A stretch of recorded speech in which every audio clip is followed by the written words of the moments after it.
Hello, everyone, and welcome back to the session 7 of I'm Lost with Ring of Fire. If you haven't caught them already, we have two bonus episodes between session 6 and session 7. If you want to just get a little bit of extra backstory going on there and delve a little deeper into some of your favorite characters. But today, we're going to be picking up where those episodes left off. And where everyone has finally made their way back to the village now. The group is reunited. It is the 64th day today, the day of Onyx. And with this day, everyone reunited at last, but not everyone was together when we last left off. So I'm going to start from the top of my list here and work the way down, asking what are each of you doing at the start of this day, and is do any of you have any plans to meet up with one another at any time? And we're going to start with Daw. So I just came back from looking through the farms in the village and seeing what is growing there and how we're going to be working around that to make sure we can feed an army if we really need one. I was walking along the road back into this village when all of a sudden I hear the cry of "Chains no more!" emanating from emanating from the village, and I'm sprinting as fast as I can into town. I've started the cry, and but I'm secretly worried that maybe somebody's come and tried to kill Rockbeak, or like the sirens are back, or something's happened. I'm all down with the notion of ending slavery. I've been a slave myself, and I didn't really enjoy the experience. Uh, but Dar doesn't really know what's going on, so he's running back into town as fast as he can. Flint Thunder, would I be able to roll a theology roll to know any deity which is aligned with that sort of philosophy? Absolutely. All right, I'll give you the result after other people have had their turn. All right, and Anir, you and Relia, this will be after you and Relia finished your talk. And what would Anir have done after that? Okay, so Inia the Bobbin, she would definitely spend that entire that most of that day with Relia, um, as she was tending to the wounds and to the poor quality dressing that has been applied by unskilled hands. So Anir would be actually doing some long term some barbarism upon Relia, um, trying to make her as comfortable as possible and aiding her recovery process. So that will be what the majority of that day. That was, I believe, the 60. That was the 63rd day. That was yesterday that she did that. And so today, that being the next day, I believe the 64th. Um, I think I think she would be probably looking at um hmm yeah, she'll be definitely looking to visit Rockbeak and Kel or Dar if she sees them anywhere around.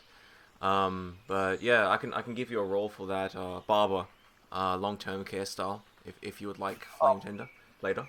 yes, let's go ahead and Relia you can make a conditioning roll as well. So you go ahead and do your barber roll, and Relia can make a conditioning roll, and we'll see how much health she recovers. Okay, so that's a 9 on dice, and then it's gonna be man, so close. That's a 14. Just a 14. Unless the kind flame tender will let me use my apothecary bonus forte. But I don't know if it applies. You do have the proper herbs, so I'll let you add it. Yeah, so then it's You've been 15. collecting herbs. All right, Yeah. so that will give you enough to heal her for her 1 health point. And now, Relia, you can make your conditioning roll, and then you can put that into chat. And if you score 15 or higher, then add +1 to your health from your conditioning roll. But otherwise, I would need to ask Rockbeak something quickly for a reference. Grant, would Rockbeak have let everyone know where he was going when he went to go find Kel, or would he have just left without saying anything? Because that's going to determine what happens next. Well, I probably told if I couldn't find any of the members of the group, I probably told like an enforcer or something like, "Hey, I'm going off. Let everybody know I'll be back." All right, we will. This is technically on day 63 instead of 64 now, but we're going to flash back into the past with Rockbeak talking to Daw because Daw is worried about you and running towards you, so you would have met him immediately. Yeah. So we'll flash back to that scene, and then you can tell Daw all about it and explain everything. So let's go ahead and go into that scene as you see Daw sprinting in at full speed, as fast as your legs In can slow carry. motion. Away he go. Oh boy, he coming. Did you say he was crying as well?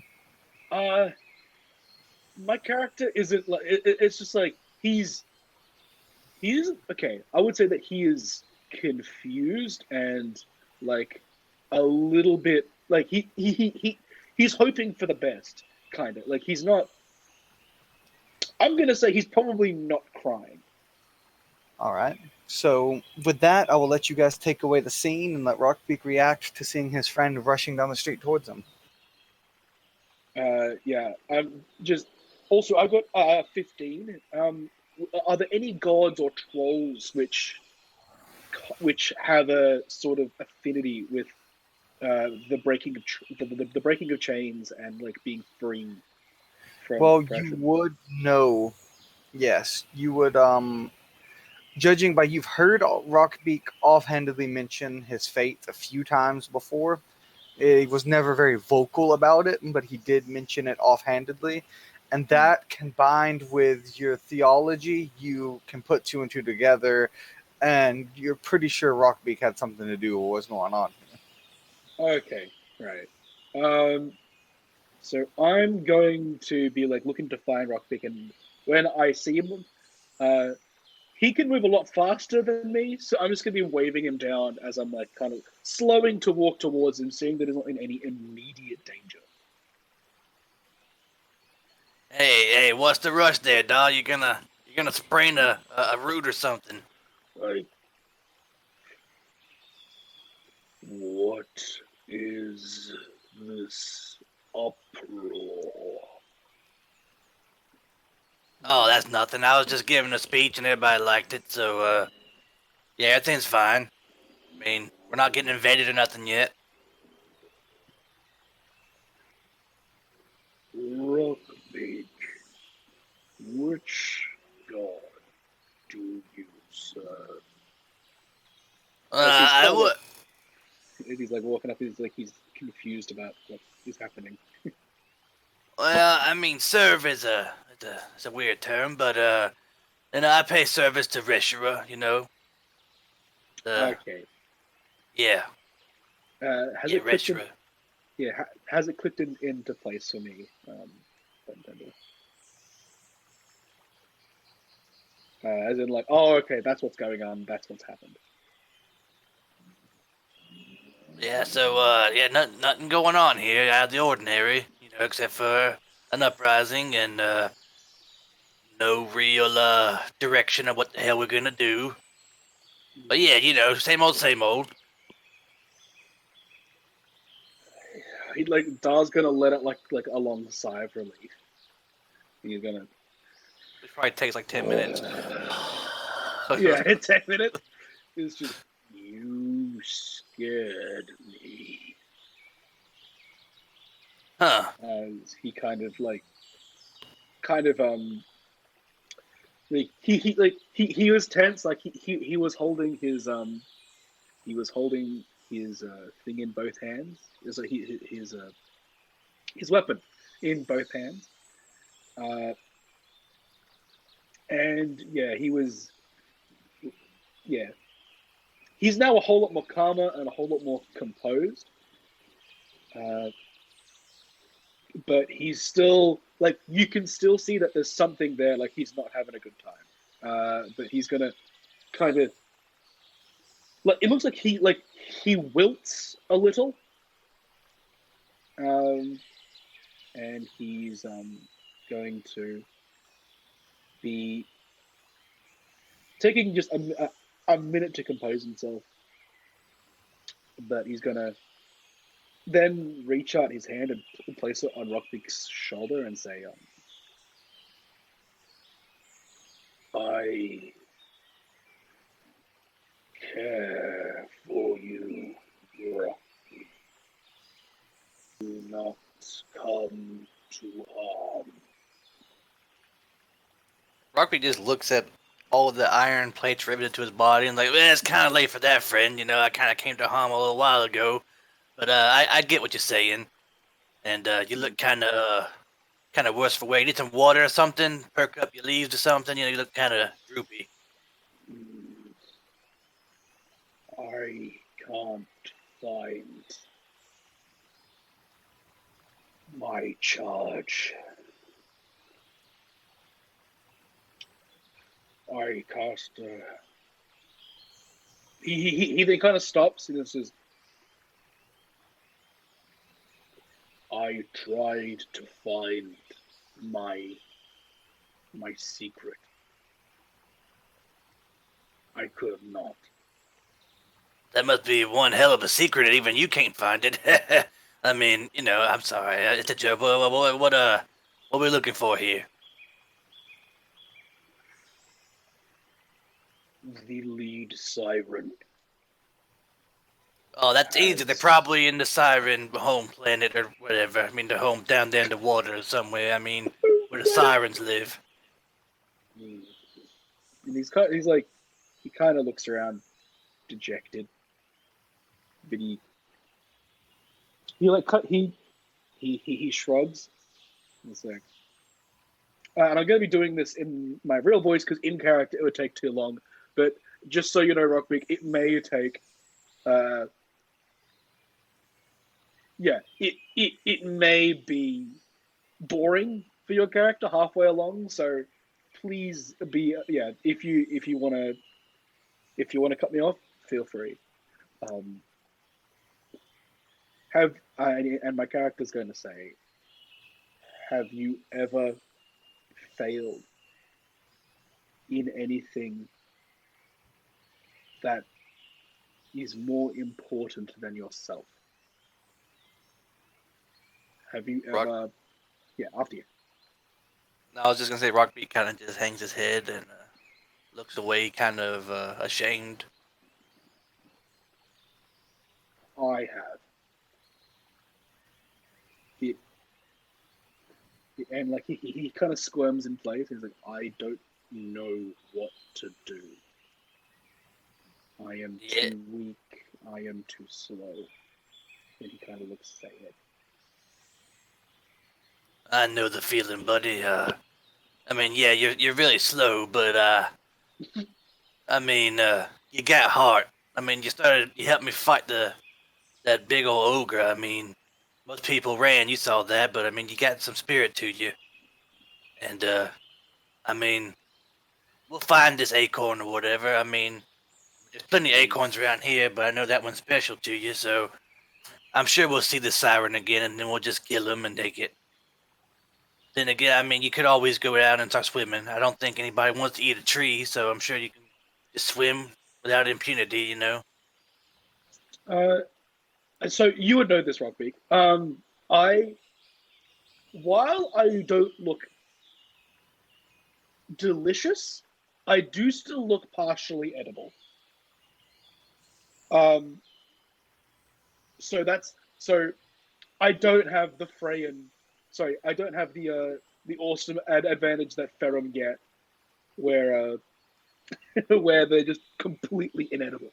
I wish that'd be awesome, but like you could eat me in a pinch, is what I'm trying to say. I don't know where I was going with that, but sure. I mean, most sea creatures probably don't want to eat a tree, but I mean, it could happen. But don't You worry, could- buddy. We'll find your acorn sometime, somewhere. I mean, maybe that siren will come back and he'll wear it as a necklace or something, and then we'll go up there and we'll kill him and then take it, and then defecate on them or something. I don't know, just for celebration. And like he kind of shrugs. And it was. Do you know what that was, Robbie? Do I know what was? My charge. Is it the acorn? The one that you were all depressed about when they took it? Yes. Nah, it's just an acorn. I don't know. You just might like it. I don't know. I just thought you liked acorns. I mean, you like trees and plants.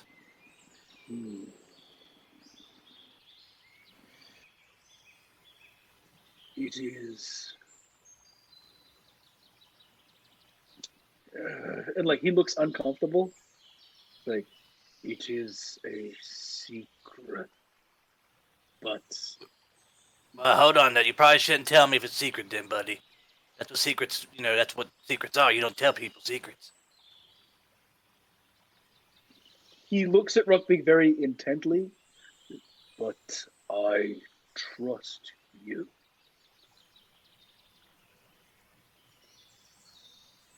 And yeah, just he like again places his hand on his shoulder and gives him a nod. He then looks at you, all of like the iron plates and things around you. Does that hurt? Well, I tell you what, it don't feel good, but I mean, it's better than it was. It'll get used to it. It'll heal over. I mean, plus it makes me look, pretty scary, so that helps.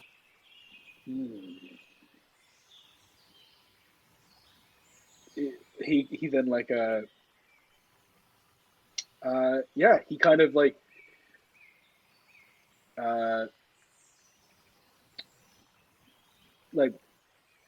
what he wants to look after his friend, so he does if Rockbeard will allow, I'd like to do a barbery check over like long-term care, because you're still in the quick, right? Yes. Okay. And he's just trying to look after his friend, make sure the friend's okay. Flame Tender is, I don't have any. Yeah, I'm just using. Right, so it's 7 on dice, 2, so 9 on my intelligence. So that's a total of 13. So no. Nope, he's not going to be able to help you. Yeah. But while I'm doing that, I'm going to be talking to you, Rockbeak, about I found an incredible source of very, very good wood. And Dara's going to get very excited about this. There's trees who have bark like iron.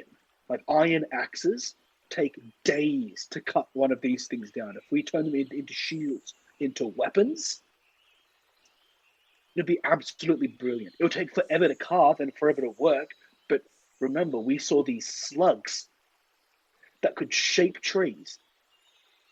Like O'Neill told us about them, right? If we find them, and it'll take me like perhaps full remaining time to get there. But if someone was to carry me, also like help me get there, or if somebody has like an Optilang or something, I could go there and then learn how to do it, and then make weapons for everyone. Really good weapons, really good wooden weapons.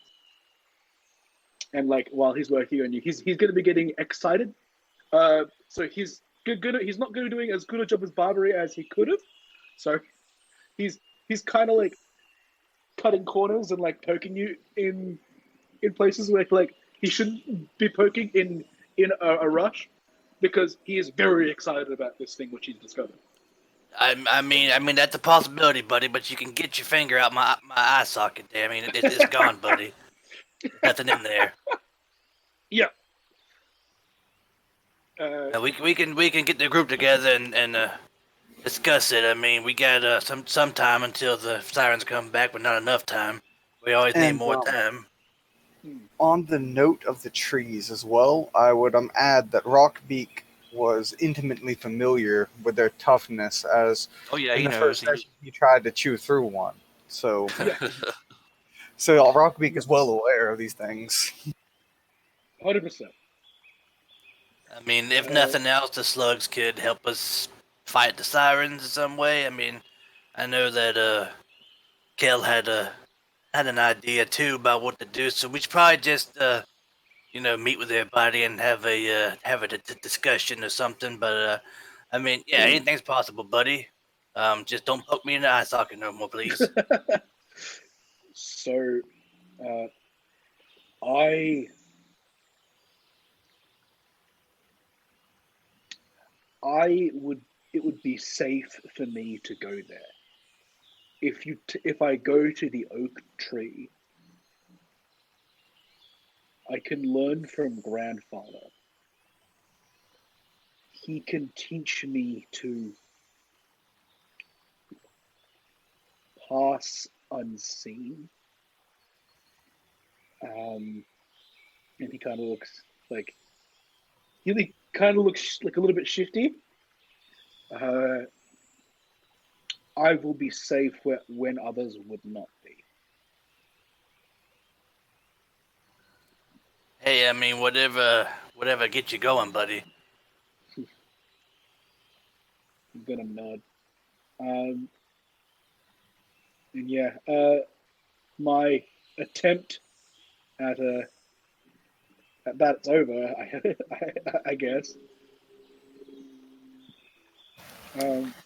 And with that, as they finish talking and you fail your attempt to heal him, poking him in his eye socket multiple times, we will we shall fast forward to the 64th day, where everyone left off after the bonus episodes, and everyone is now once again in the village, and everyone who is injured can make a conditioning roll, and you don't need to tell me, just if you're in the quick, it's 15. If you're not, it's 10 for it, by the way. And then I'll just keep describing it. You can adjust your health accordingly if you succeed.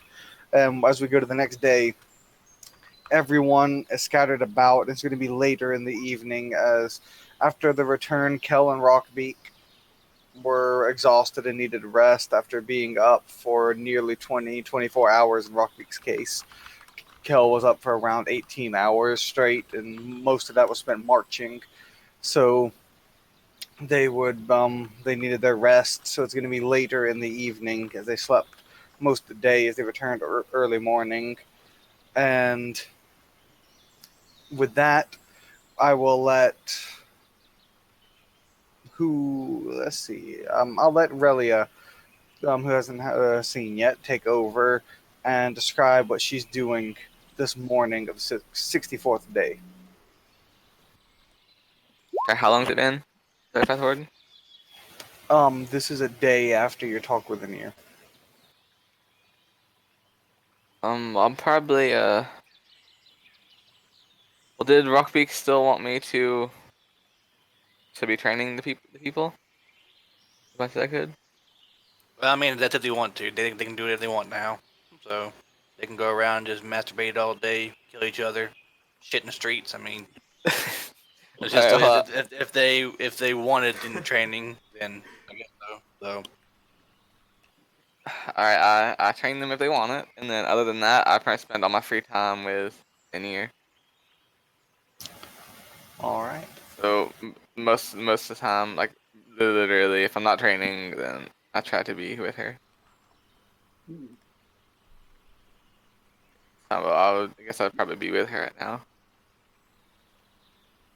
Yeah, as You would I'm sort of tending to Relia as much as possible. Reapplying the wounds. Sometimes I go out into the village or into the nearby jungles and just get a few more ingredients. But otherwise, I'm solely just focused on getting her healthy and making her feel better at this time. and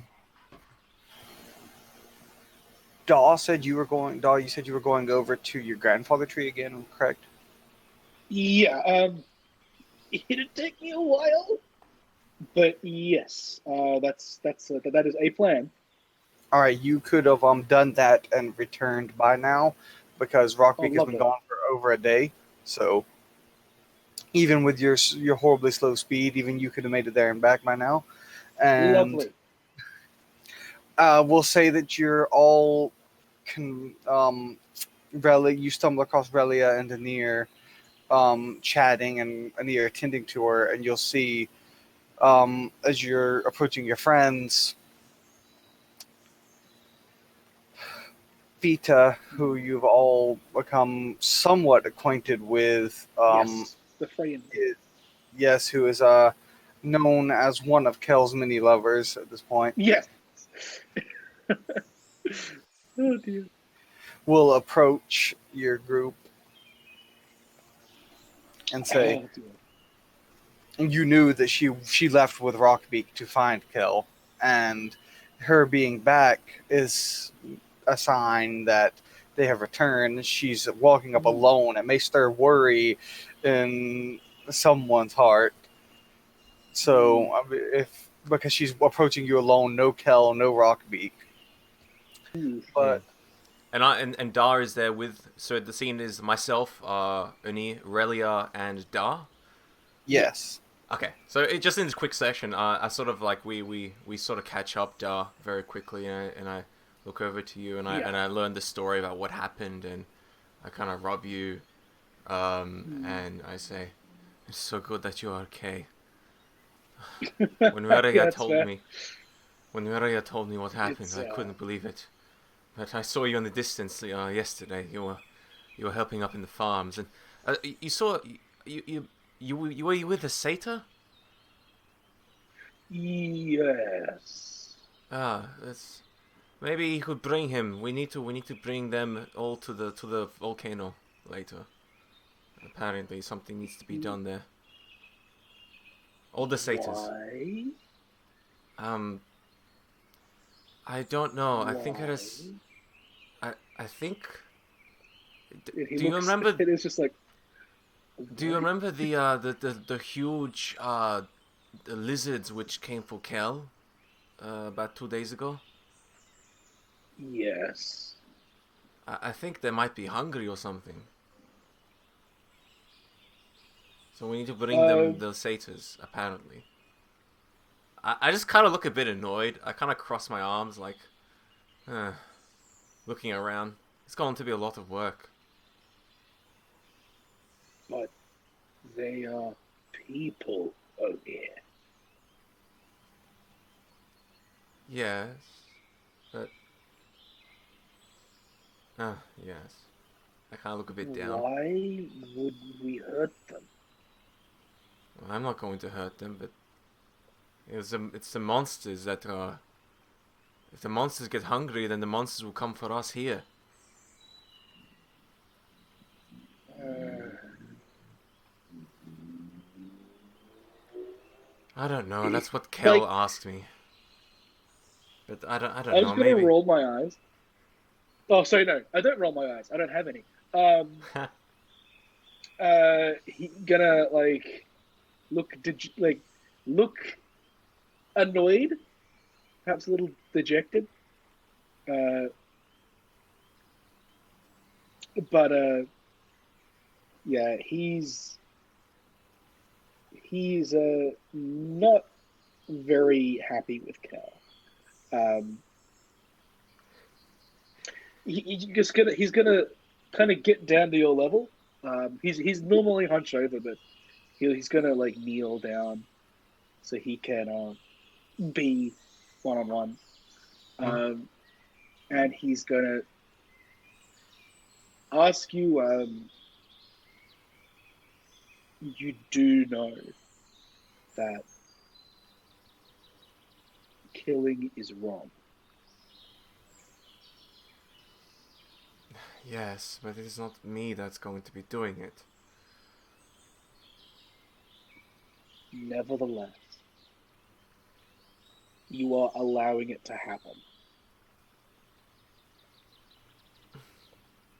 I kind of Would look a you bit like to be uncomfortable. killed? I kind of look a bit Would you like uncomfortable. to be killed? Yeah. Would you like to be killed? No. Sorry, no. No, you're right. I'm trying to. I don't understand this joking that you people do sometimes. I kind of look over towards just like some random, just some ogres on some satyrs. I, It's a joke. okay. Be careful, O'Neill. You are I know. precious to me. And you are too, Da. You are too. And with that, Dar's gonna have like a really big smile. Mm. Thank you. I fixed your hat. I made it into a statue, and I kind of turn and I show you like the straw hat you made me has been like very very crudely reshaped and sort of bent and twisted and wrapped into like some sort of apothecary satchel. So I'm carrying it around like a. Well, I will make you a new one. No, that's okay. I don't need it anymore. The sun doesn't hurt me anymore. It feels Does it okay. not hurt you anymore? Wow, I saw something that's when good. it was very good. I saw something a few nights ago, and I think What did you see? I think I saw a vision from Are, the goddess. No. Sorry, just She's listening in on here. this, by the way. She's here, Um, and I think it's good.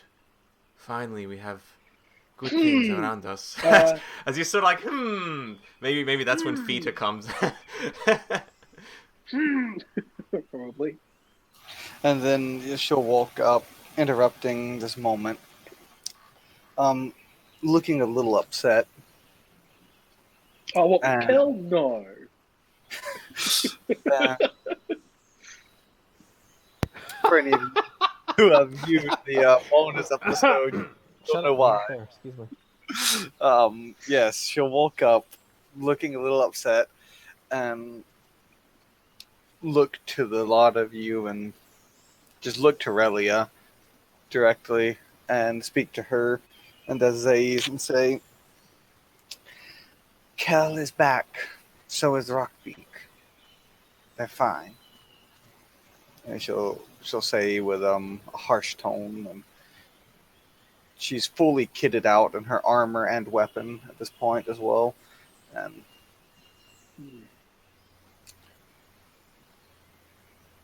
Are they behind So- you?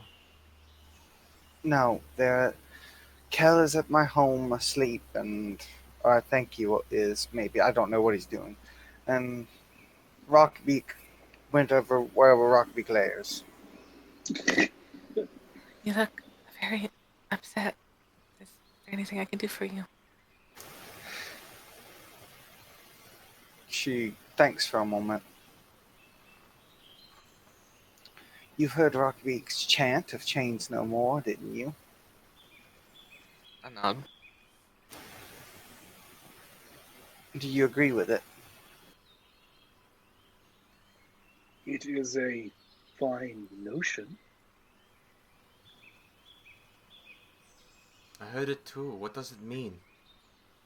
Exactly. So I look to the others for a moment and then look back to Vita. Yes, I believe I do agree with it.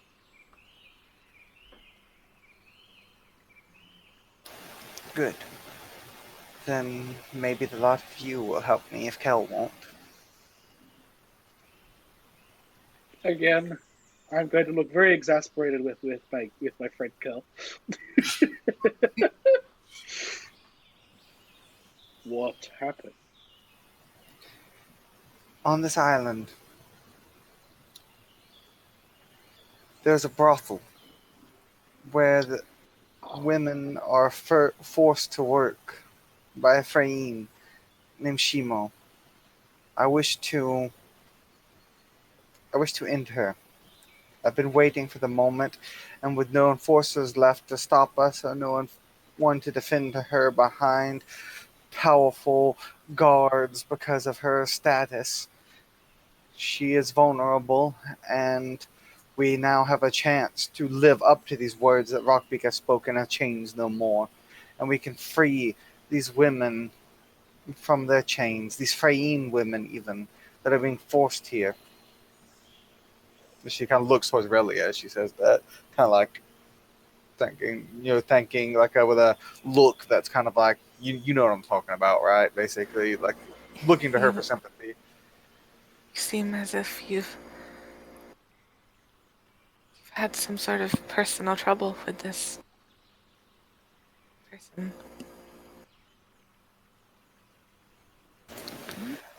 I take great offense to anyone who would attempt to exploit or mistreat our people. Yep. Mm-hmm. Who is this one you speak of? Shimo. She's a filthy Dagataka who is Shimo. taken residence at the only brothel on the island. When Alwick was in rule, he provided her with protection because that she provided him and his men with a source of pleasure. Why are you still judging? You're calling her filthy just because of what she is.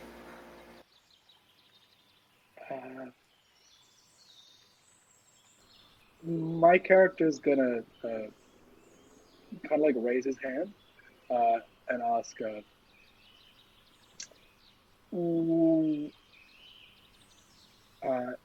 these people are held against their will? They are forced to work there for they. She kind of like looks a little upset, like looking back between you and Relia, like you're both kind of assaulting her senses at the same time. It's like they're forced to work there because that they have everything taken from them, and so she forces them to work for her for food and substance. And she'll look at Relia and say, she is filth and she deserves to be judged and she deserves to be cut down and thrown into the mud. And you want us Gonna to turn- help yeah. you with this?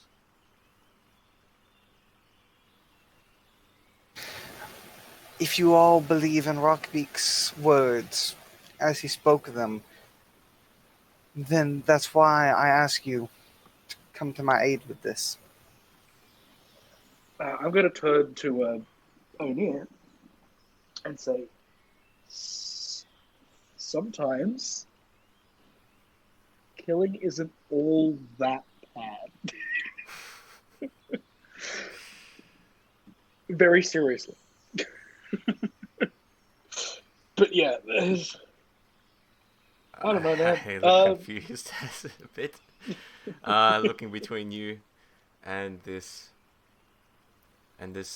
Feta.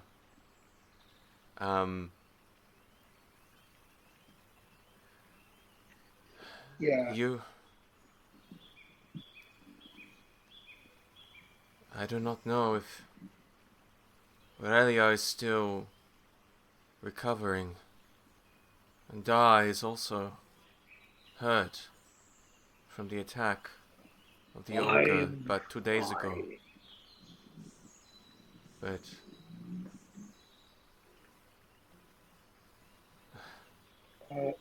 This does not sit well with me. I am fine. Does she have guards? I'm going to ask the lady. What? But why don't they free themselves? We have freed ourselves. Why cannot these Freyin also do the same? Are they chained? She kind of looks like she doesn't really know how to respond to your question, and she almost dodges it and looks at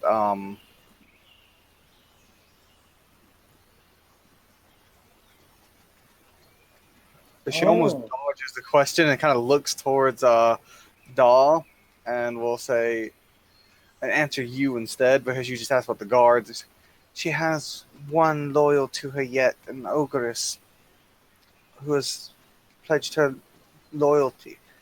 The enforcers used to protect them and enforce the things that go on about there, and she's trying to keep control of the girls after the enforcers are gone.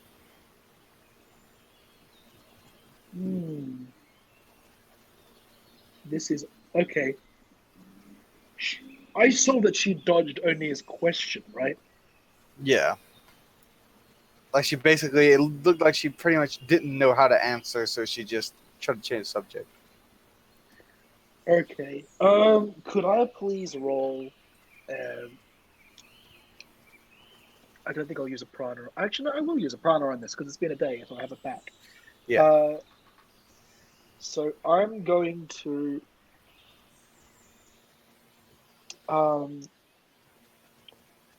let the others talk for a little bit. Mumble the incantation. Out of character. By root and rot, leaves and bark, let my darkened eyes perceive the heart. By sap and sapling, oaken words will plumb the truth of hasty spoken words. In Thruxa, and I will. Yeah, I will.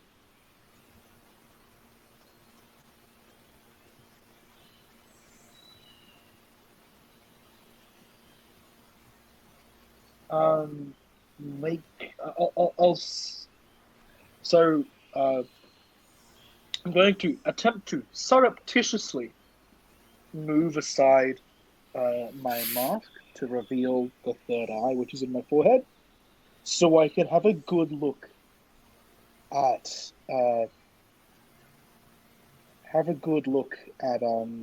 this Freyan woman, and try to see if she's telling us the truth here with an insight lies roll. Could you tell me something about her aura in the meantime? And yes, she is. You would know that she is not any type of caster in any way, shape, or form. She doesn't have any mythic auras about her in any way, shape, or form. You notice her soul is not damaged or cracked. She is free from disease or any life essence draining things. She is also, from just what you can just tell from her very surface emotions, you can tell that she's very upset, but she's already made that clear enough. Yeah. So I got a total of 12 on dice. So that's a 22. Actually, no, a 24. Sorry, 24. And this is for lies, correct? Yeah, lies. It seems like you can kind of look into her a bit, and it seems like she's not really, like, she's not blatantly lying to you. It's just Anir is asking her questions that make her feel uncomfortable to answer, and she doesn't really have answers to the questions Anir is presenting, and rather than face the possibility that they chose this, then being forced upon them is basically something she doesn't really want to confront. Ah, right. As you're sort of looking at that, I'm gonna Yeah. go to Relia and ask her to decide. This Dagataka she speaks of, it's the one with the pink eye and the pink hair, correct? What are you doing? Something like that, yes. Yes. What do you think, Relia? I You see, I don't I like look to pretty judge. troubled about it. Yeah, go ahead. I don't like to judge others by their appearance, but if she's truly doing this wrong, no matter what she looks like, it's regardless of class, it needs to be changed, altered. This can't really be allowed, especially not here. I see. I don't have the strength to do anything. For I'm still recovering. But I would- Exactly. Da Yeah. is going to release, like, close the third eye, and go up to her and just say, how do you know they didn't choose this? And she'll kind of be taken aback by your brazenness, what she interprets as your brazenness, and she'll say, "Well, they would have never chosen it. They're strong, Freying women. The Freying, they would have never submitted to such an indignity."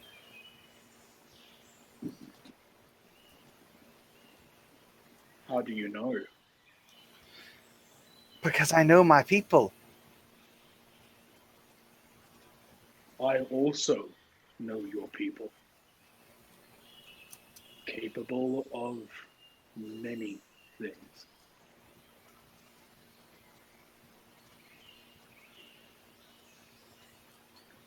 And like What would he's just going to be kind of standing over her, and he's not.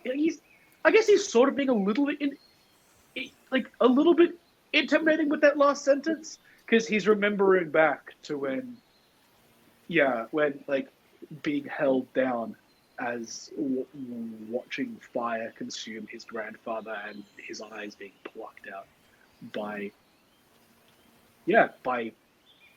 Freyans, ogres, Ithkomi, a whole bunch of enforcers, and he's like, he's forgiven, he's moved on, he's a kindly soul, but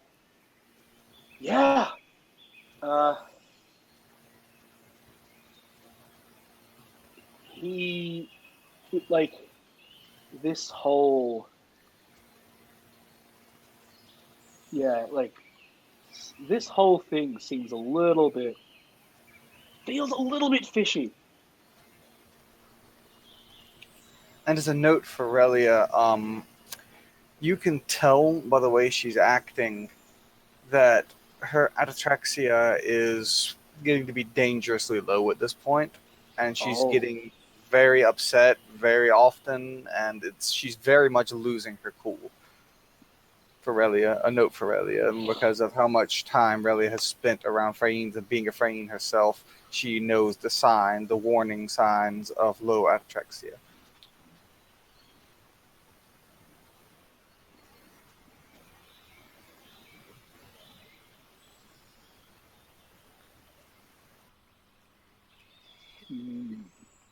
So I can see just how much this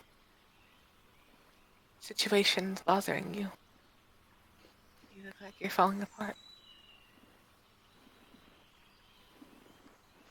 I turn and look at the As I feet said, on her. Yeah.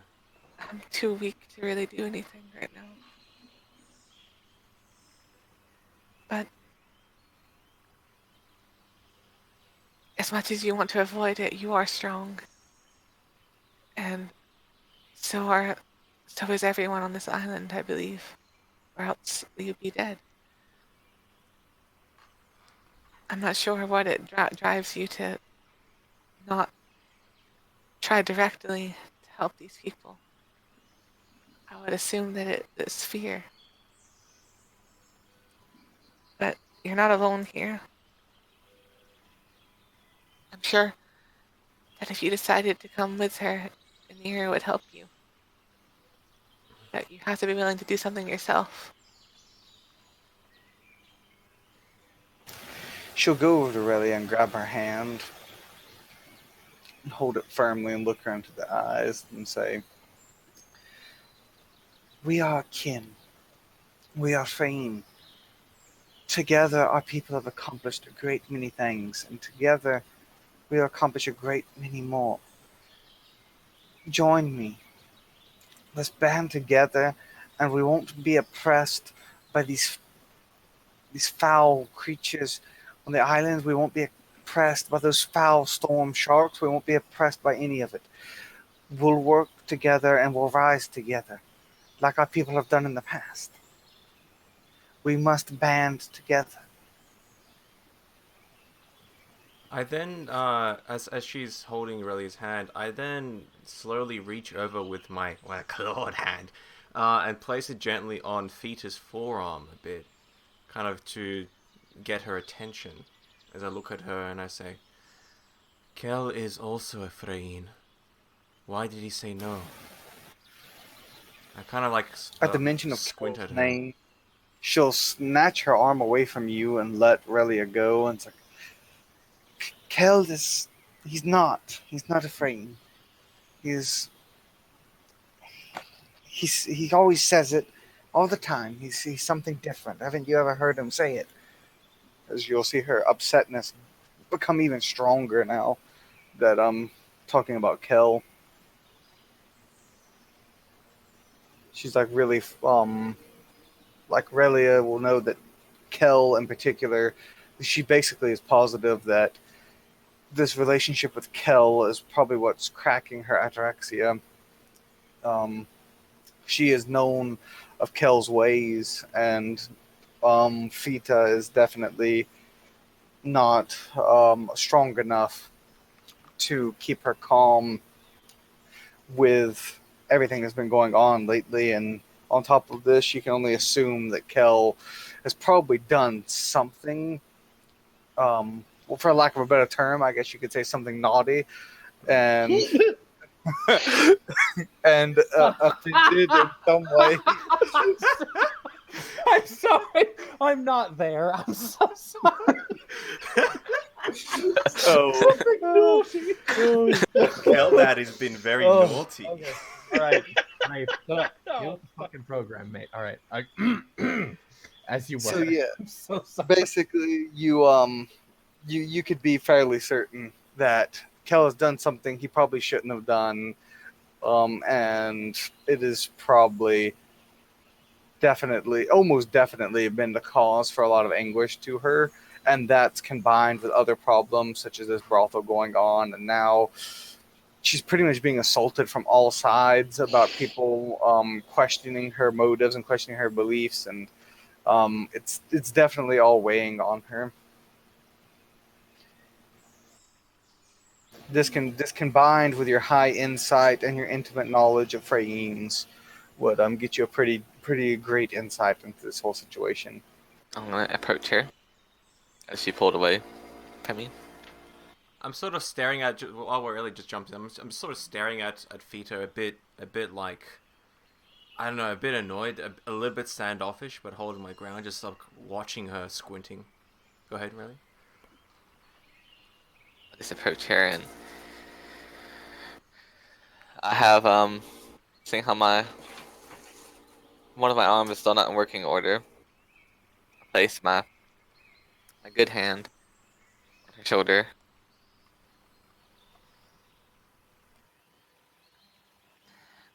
I'm sorry that you're having to go through so much. We all are here. And I appreciate your offer to band together. And it's a very good idea. Although we're not home anymore. And all we are is all we have. So I think that you're looking at it in the wrong way. The others here, there's plenty of other races beyond our own. But that doesn't mean that they can't help us. It doesn't mean that they're inherently weaker than us. What about Rockbeak? I say from the back. They call him the And Iron she'll Shield kind now. of snap back at towards Anir and both. It's like, and look at what talking to them has gotten. All I've been done is accused and questioned and interrogated. And she'll look back at Relia. Like, you understand, don't you? Like, we have to help them. We can't sit here and bicker and debate like these people. They don't understand us. He questioned us and questioned about how I know these things. You know these things as well. Frames would never submit themselves to such treatment. Only we can understand our people. I take my hand away. I do the first time that anyone's ever actually seen this from me. But I glare at her. I thought I was gonna look angry. And You're so adamant about this, if you care so much. Why haven't I seen you lift a single finger to do anything yourself? She'll glare back and stare, like basically have a stare down with Relia for a bit. I've literally no intimidate. I'm not even close to intimidating at all. But it's just sort of like you can tell them. But there is Sad, a even though green... basically I don't seem to pose any threat to her. Yes, but the green shadow wrapped in a cloak does pose a threat as she glides in from behind. So she sees Relia, and then she sees just something kind of creeping in the background, just kind of like moving a little bit forward, edging slightly closer, almost like wafting in like a creepy phantom, just like watching intently. Also, for reference, she does have a 5 in Intimidate with a Forte in Fey. For reference for that. Cool. Well, in that case, mainly for Relia, because she's having a stare down with Relia right now, so that's the main reference. No worries. I didn't know she actually was that. She had that sort of kind of creepy stare. So as she's she's just glaring all around. It's just kind of like, ooh, like the shadow sort of like slightly flickers a bit. Relia's shadow slightly flickers a bit, but still I try and hold as I don't like where this is going. And then she'll stop and she'll glance over at Anir's movements, and she'll flick open. She'll flick out her copper cutlass that she has. She'll draw her sword. And I'll hear any reactions to that before I can describe any further. Would we like to roll reaction? If you want to act against her, I'm going to hold off on saying what she does next. Sure. And hear from you guys first. Right now, as you guys just see a sword be drawn. Do you wait to see what she does, or do you act now? Is basically what I'm acting. I'm gonna act to pull Relia back away from her because she's standing right in front of her, and I'm behind Relia. So if she's drawing a sword, that means she's. I'm gonna grab Relia and pull her back. That's gonna be my reaction. I already have my sword out. Sorry, not my sword. Sorry. I already have my my Staff. quarterstaff. There we go. I already have my quarterstaff out because I carry it all of the times. And yeah, I am probably going to.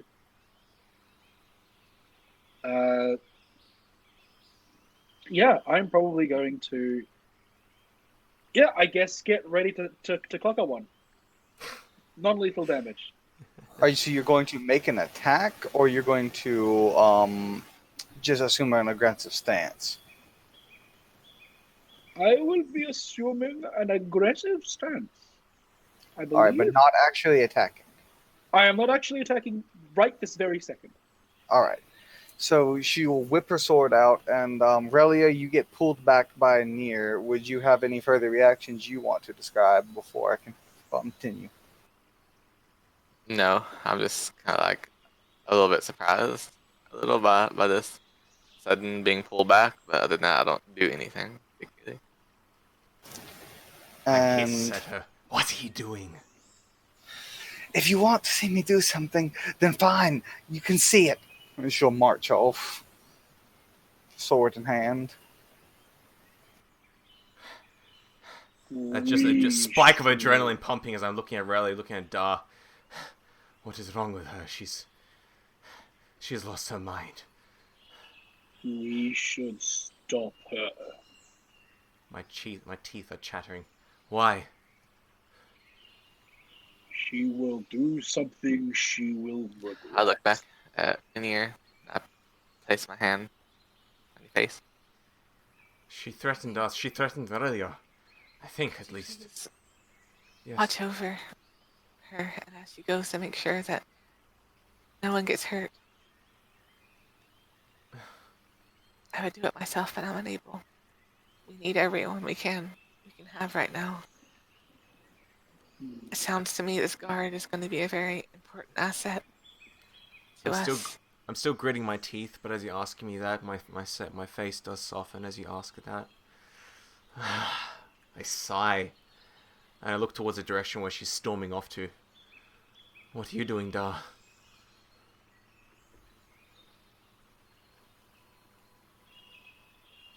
Yeah, where's she storming off to? Sorry. She Back is back in the direction of town? yes, she is storming through the streets of town. You can assume she's probably going to do something at the brothel, considering what Relia just said. Yep. But she didn't actually explicitly say that. But that is your best guess. Does she have a greater speed than 7?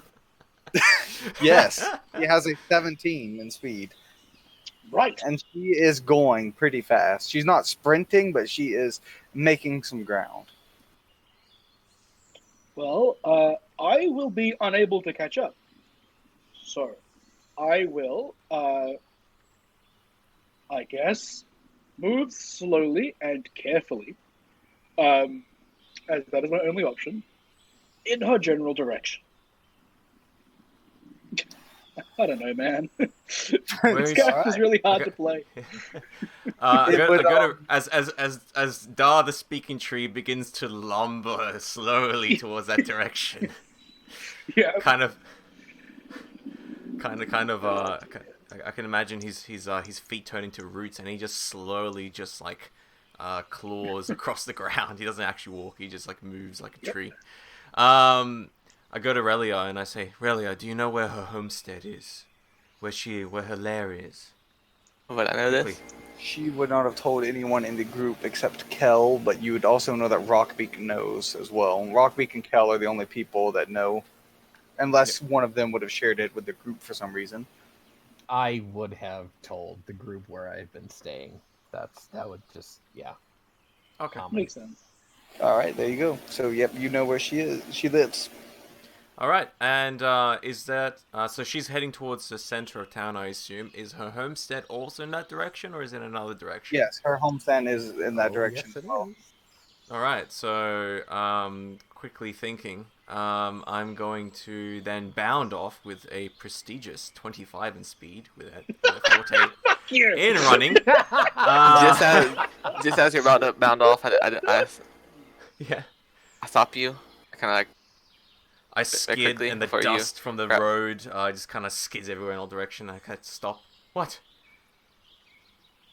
Please remember not to let your emotions cloud over your decision this time. I know you have a hard time with it, but it's very important.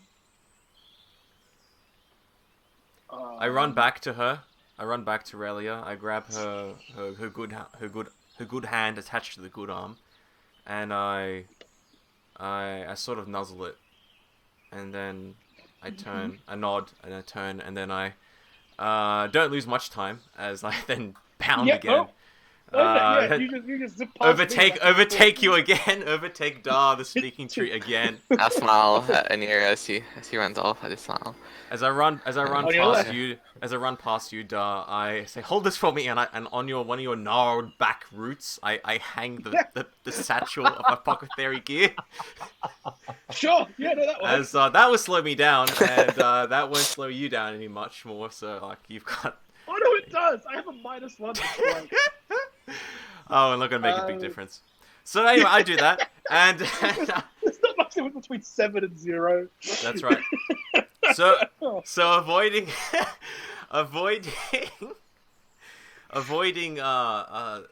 Fita as she's just running, sprinting or jogging down the thoroughfare angrily. I do run towards her homestead where I believe Kel is or has been hanging around, and I'll go there. Also, it might have crossed one of your minds that somebody might want to inform Rockbeak that there's about to be a brawl, possibly a brawl, and at the brothel as well. Oh yeah, That's definitely. If I see Rockbeak around, I'm definitely gonna call out to him. But I don't know where he is at the moment. But if I do see him, He's still in his house sleeping. No one's awoken him yet. He's still just sleeping. Yeah, so maybe Relia might think of that. All right, so what? I'll probably be going to get Rockbeak, I guess.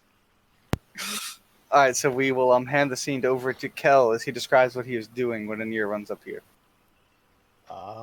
Well, Anir has been not Anir. Excuse me. Kel has been sitting on a rock, a nice big boulder that it's kind of like off that dirt path there, and he's in his gear that he has recaptured from the armory. He's found his old smoking pipe and what's left of his tobacco. So he's smoking, having a grand old time. He's not quite tired yet. He's he could go for now another maybe 4 more hours before he goes, all right, it's time for bed. But he's kind of pushing himself. He's just relaxing and taking in the sights, the sounds, and just... And you're disturbed as the front door swings open and Nia comes rushing in, carrying the dust of the road from behind her. Screeches in. Inside. You're not inside? Where are you? Outside? I am outside in the front yard. Okay, so there's this sound from the other side of the building as the front door swings open and someone runs inside your house. And then there's goddamn house. I don't have to and then there's a sound of like rustling and like stuff is. It sounds like a burglary is happening inside the house you're next to, as like someone is just look over, just smirk, continue smoking. As then the back door swings open, and in here comes just covered in just like random, just like a trail of just stuff, just reeds, baskets. She's holding a bowl or something for some reason. She sees you there smoking. Kel. Good morning. Is that you? I almost didn't recognize you. I almost didn't recognize you. Yes, I'm wearing clothes. You're wearing clothes. Why? These are my clothes from before. Don't you remember? Fita. She's gone mad. She's going to go kill somebody. Your friend. He just gives this, I don't want to hear about her right now. I was be mad, bro. Shut up, Phil. You're not there. Yeah, I'm not there. That's correct. So he just She's going to kill somebody. Look at this guy. Oh, who's that? Should be a long list of people in this island. I don't know. The what do you call it? Her name is Sheila. She's the leader of the leader of the brothel. Oh, yeah, her. She's going to kill her, and I think everyone in there. Oh no! Oh. He very begrudgingly puts out his pipe with his thumb. she told you about how she doesn't like fraying women being subjected to being prostitutes. You got that speech, right? Something like that. Yeah, I was given the whole fucking clinic. And let me tell you, he hops off of his boulder and he puts his shirt on. Uh, as he's walking, he's buckling his studded mail on and his khopesh, his daggers. He's got a shield on his back now. Uh, he just looks over. He's, you might want to detain her, knock her out, tie her up. Hang her from a tree by her ankles. Have fun. I'm gonna go make sure that she hasn't got there yet. This is not. This is your. No. Oh, okay. Fine. I'll help you. No, And she I is just turn and leave. upset. I get flustered, and I just leave. I'm clearly very annoyed by the situation, but I just sort of leave as you're like mid sentence. Like I just bound off with a 25 speed. Kel just he sighs and says, "This is what happens. Sticking him crazy." He'll just pause. He'll walk his way to the brothel, and he'll just kind of like go over his the sutras, the Dazazayan sutras for keeping calm and keeping one's ataraxia in check, and just he's not like saying it to himself. He's just kind of like, "Oh, my mother used to tell me this. Oh, remain calm. Don't be a shitbird. Don't do that." And he's basically mostly muttering to himself, "I don't know, this is what happened." What exactly happens when he gets there? As he's never actually gone to the brothel. When he Strangely actually enough for him. arrives, he will see outside a large ogress covered in a blue paste, like a blue, almost like paint that covers her body. And So a blue ogress is what he sees. yes, but it's very obvious that it's like painted on and it's not literally her skin. And the few specks of skin that are not covered will be a bright red with their Of course. trademark black nails. And she stands outside acting as a bouncer. No, she has no form of weapon or armor, but she stands outside the door nonetheless as an imposing figure. Is she naked or is she wearing? She is clothed. She Oh. has ragged clothing, but it is clothing. She stands about 7'8". Oh, that's totally fine. As anyone who's been watching this series, Kel likes ogre women. He'll just kind of look up at her and he'll smile. He goes, "Good morning, my love. But you might have some company, by the way." What language do you say that in? I am speaking in Dazazays. She just looks at you like she has no idea what you're saying, basically like puzzled. I'll switch to Thubin then. Still nothing. He'll just kind of go, "Huh," and he mutters to him, I highly doubt you're going to be able to understand it." He switches to Morgulish, the other language that he knows. And still nothing.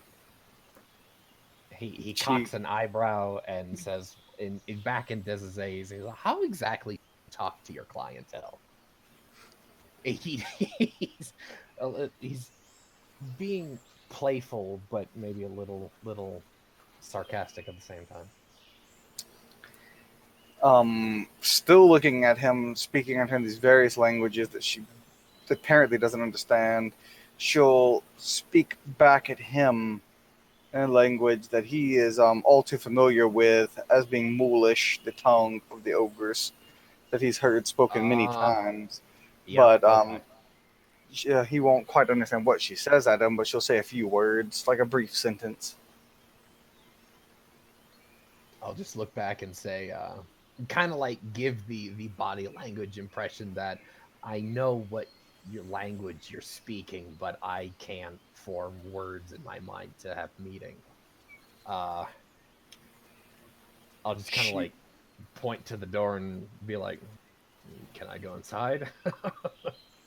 She'll look Nervous at chuckle. you and then point to your weapon and point to the ground. Is there a rack outside? There is not. Oh shit! Leave my shit on the floor. It certainly is one attached to the ogress. Ba-boom!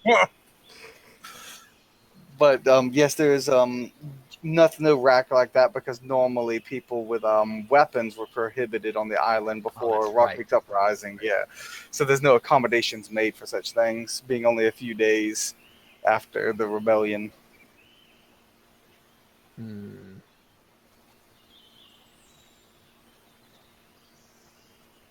Is there like a table or a stool or another rock to sit on outside this place? Yeah, there is a large ogre-sized stool. It's probably a high chair for someone as small as I am. I'm just gonna look at her. I'll smile and I'll kind of give her like the 1 second sign language, like hold up my index finger and I'll wink at her.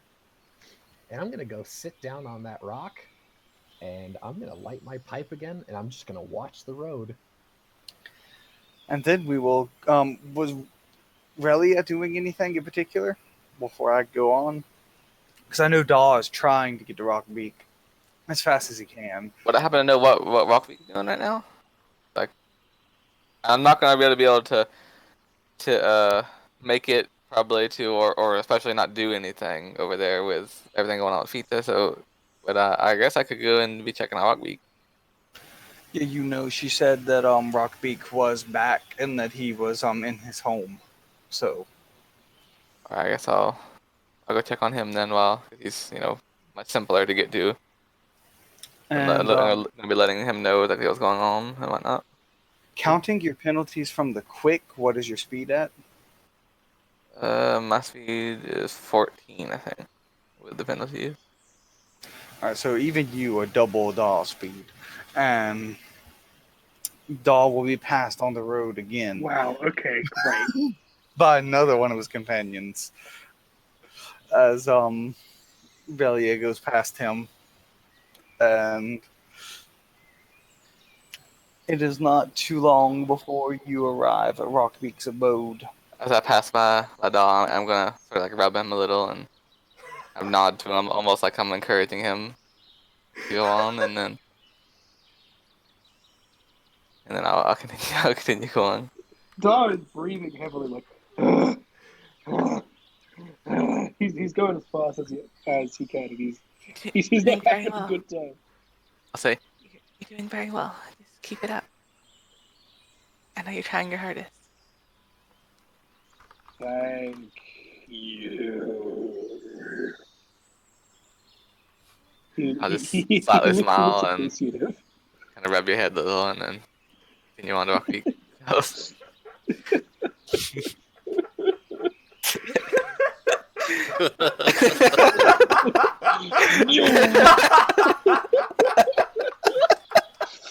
I love this character. He's really fun to play. Wow, guys. Wow. He's not getting to me at all.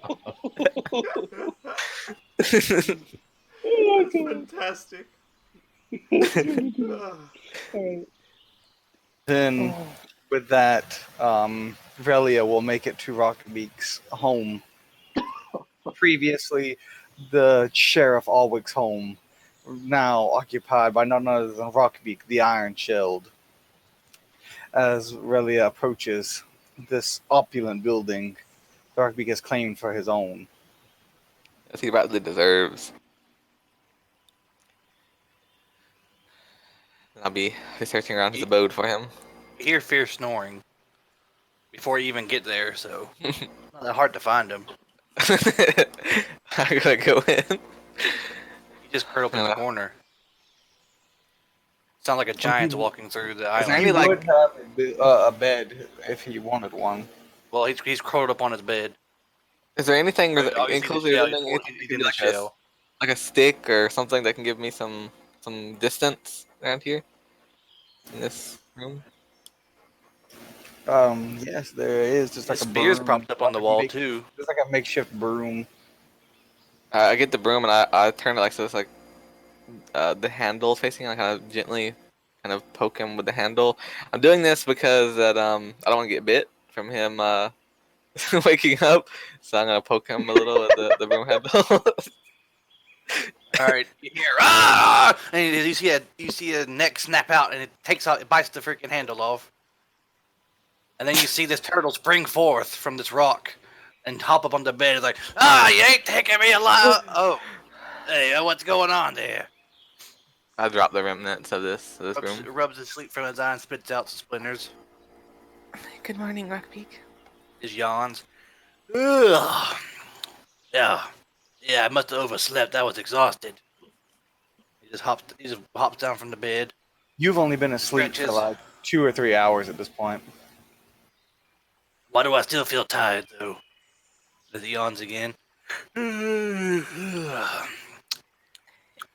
What's going on? I've come to tell you that Vita is, I believe, attempting some sort of hostile takeover of the brothel, and the others, Anir and Da, are going to oversee it. Thought Huh. you might be interested. I didn't take her for a madam. I guess she wants to get in on the skin trade around here. He just goes over there, yawns some more, and grabs his spear and like sleepily like, okay, let's go see if we can stop bloodshed or start it or whatever. Lead on. I'm still waking up. I'll follow you. I nod to you and I'm freaking leading you to the brothel. Rockbeak, I'm gonna have you make me a conditioning roll to see if Rockbeak is in tip-top shape after being up for like 24 hours with only minimal sleep. You got 11. Oh, you don't count the 1, remember, so it's a 10. Oh, 10. You got 10.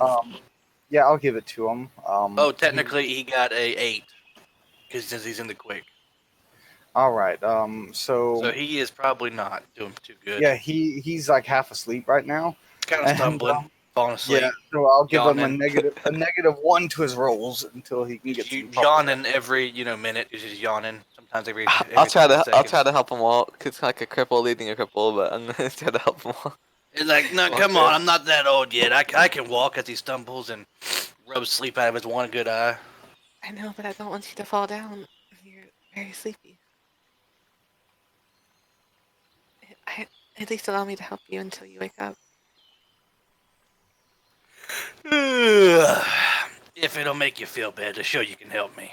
He just leans heavily on Relia and she kind of halfway drags him. His feet drag a little bit as he kind of falls asleep halfway. Kind of encourage you to maybe move a little faster. I scratch at your neck again. Yeah. Giving you kisses as you do anything. He stretches his neck out as far as he can. Like, Oh yeah, I'll kisses right there. I'll be walking with you while gently doing it, but scratching you along the way. You can make a living at it doing this. Give away kisses like this. Some good kissing, really. I think you missed your calling in life. He kind of perks up a little bit and stops dragging his feet and starts walking normally for a little bit, and then starts yawning again and gets all groggy. Try to keep it up the best I can. On the way there. I'll rule that the kisses woke him up. Yeah. Ain't nothing like a good kiss in the morning. As he gets his pep back in his step and he starts waddling off with fervor now. I smile at this. Well, please, is this display? And with that, we will go to Anir as what are you doing now? You are the fastest of the group, so you're going to be able to intercept Fita if you so wish, or run ahead of her, or go back to Daw, or whatever you want to do. You have the speed to do pretty much anything you want at this point. Excellent. So, I will intercept and kind of run out in front of Fita as she's storming down the middle of the thoroughfare. You stand out in front of her, and she'll stop. She'll like stop as she sees you run out, and then some of the people who are walking through the thoroughfare, they'll kind of back away as well, like create, like off to the side. They'll go off to the side. Kind of still a little bit out of breath. I'm actually not. I haven't fed for 2 days, so I'm a little bit more tired than I normally would be. Stop. She'll point the cutlass at you. Out that of my down. way. What are you going to do? You're going to go there and start slaughtering them, are you? Is that your plan? I'll show Relia. I'll do something. Stop. I was talking about Rockpeak earlier. They respect him. If you just wait.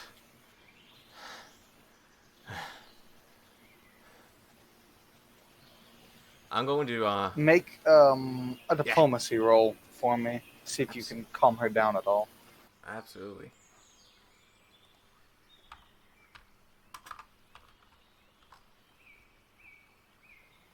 Oh God, no.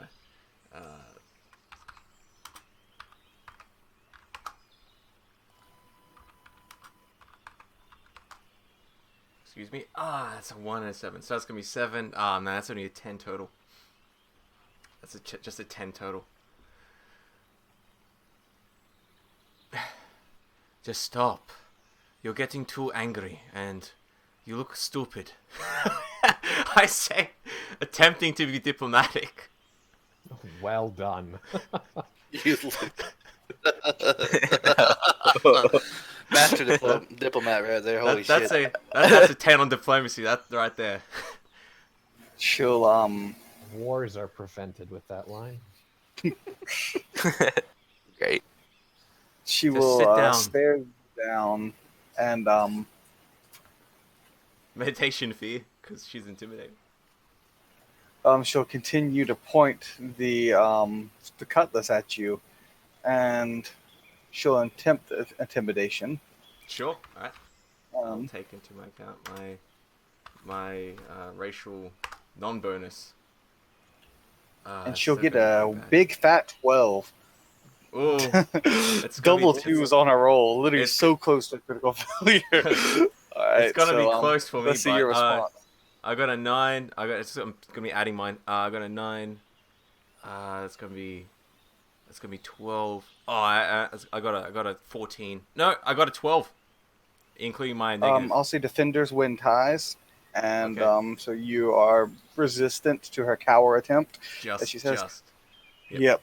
Out of the way, dark fae of the wood, before I cut you down as well.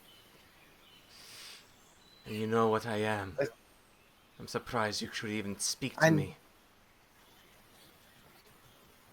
I've heard the tales, and I've heard the tales of how our people have ended many of yours. As you'll see a bit of essentially racism begins to flare up in her. It's like she wasn't really expressing it before, and you can tell that she is really judging you by your species rather than by your character at this point, because that she's completely fixated on the fact that you are a Babayanshi rather than any Yeah. of the words you're speaking right now. I mean, a thought jumps in my mind that maybe I should just hang back and if anything happens, then try and hurl stones if I need to. But I do, however, stand relatively close, about maybe 8 feet away from her, as it's kind of still standing in the door in the way slightly.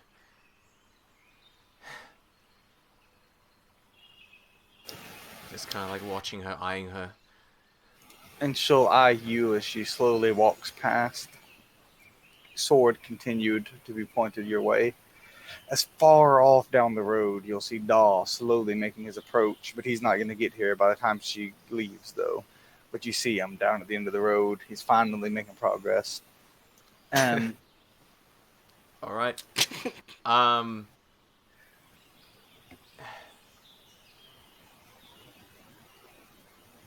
and then she'll leave off and go. I let her leave, continue but on her way I'm to the still brothel? following her. I am still following her, absolutely. Are you making an attempt to hide the fact that you're following her, or are you just blatantly walking down the road?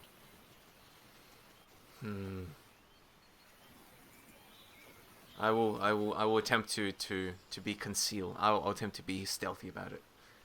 All right, go ahead and make me your stealth roll. All right. Oh man, that's a terrible roll. But still, that is going to be. It's going to be moving silently, probably. 12 plus. That's going to be 15 total. All right, she does not seem to notice you as you continue to trail her. Relia and Rockbeak, you come across Daw walking about halfway to the brothel now. Oh, how you doing, buddy?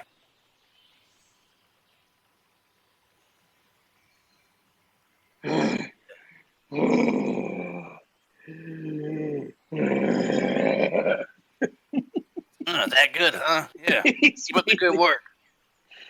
Yeah. Sure, we'll say that. Yeah, he's not having a great day. He's poor dad. He was trying to go see his granddad, but then he got waylaid by a crazy phrase who wants to kill everyone. Rocky, So- it may not seem like it, but he's doing very well. He's making excellent progress. Oh Oh my Oh, god, thanks. come on.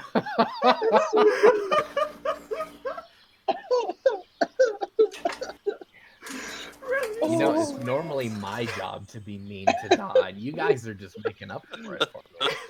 Oh, God. this is great. That's well, nice seeing you again, buddy. That's Rocky just waddles on in front of him.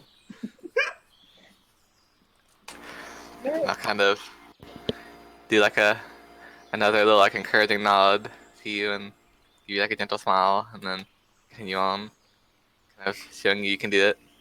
Oh, thank you. I really appreciate that. Oh, yeah. Do I make a conditioning roll to see how long that I can sprint? Um. Because I am No. sprinting. 7 feet is Go ahead. 7 Go feet ahead, go for me ahead. is still sprinting. Where is my conditioning? It's a C, so I get. Yeah. Oh, it's a 10 on dice. It's not too bad. 12. Yeah, I'm getting 17. Yep, you're good. I mean, you're pushing yourself, but you're running a marathon right now. Yeah. Yeah. No shit, dude. All right, Oh, and dude. I'm so happy that this character With- exists. with this, Fita will come into view of Kel as she becomes in view of the brothel. I'm gonna hop off of my rock and put my I've been carrying around it is half a coconut shell and has a bit of earth in there, and it still has the flowers that I have. I'm gonna set that down on the stool next to me. I'll take a few steps down the road, and just as the ogress will see Fita coming on with a nice threatening clip. I'm just gonna put my arm up just to like stay her. We're like, here, hang on. Just As just a wait note, for Kel, second." you'll see Aeneas sort of like hanging in the background, very close by. But go ahead. I will see her. I will catch her eye.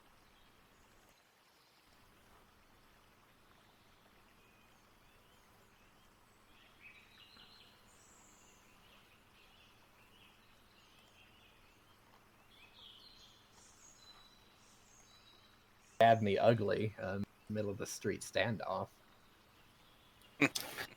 Her composure wavers upon seeing Kel. She had a murderous intent in her eye before. Not that Kel would have particularly known this because he didn't see her at the height of her wrath, but Anir will notice her stance. Pretty good imagination. Anir particularly will notice that her posture has softened and she's not as tense, and she's softened up a lot upon seeing Kel, but she is still trying to put on a strong face, but Kel can see through it though. I'm gonna reach my hand out to her, the scarred one of the two, and I'm just basically going to indicate, without saying anything, because her cutlass is out. I'm basically just gonna motion to the cutlass and then give her a just lower your point, without saying anything. Just lower my hand. She will actually just drop the sword into the Like on the floor thoroughfare, completely, just Yeah, in the dirt. and Okay. look down, seemingly ashamed a little bit. I'll Basically, ooh, like the fact actually, that you know what? Wait. Here. Hang on. I'm gonna roll for something, Alan. This actually might be a little uncharacteristically Kel here. Hey, Alan, odd or even? even. Um. Wow. Okay. So what Kel's gonna do is when she drops her cutlass in the dirt there, and Anir's the only one in with an eye shot, right? The bodyguard is the ogress. Okay. Oh, yeah. Ignore her. I'm not talking about her. I'm talking to Anir. She can see this, correct? Yep. Yes. Okay. Kel is basically he's going to open his arms and this kind of will just curl his fingers back and on both hands, just like, come here. So he's given her the let's have a hug. And there is compassion, there is caring, and you've not seen this part of him. It is not it is not a side of Kel that he's allowed anyone to see at this point. And he Theta just will stands there and waits for her to come.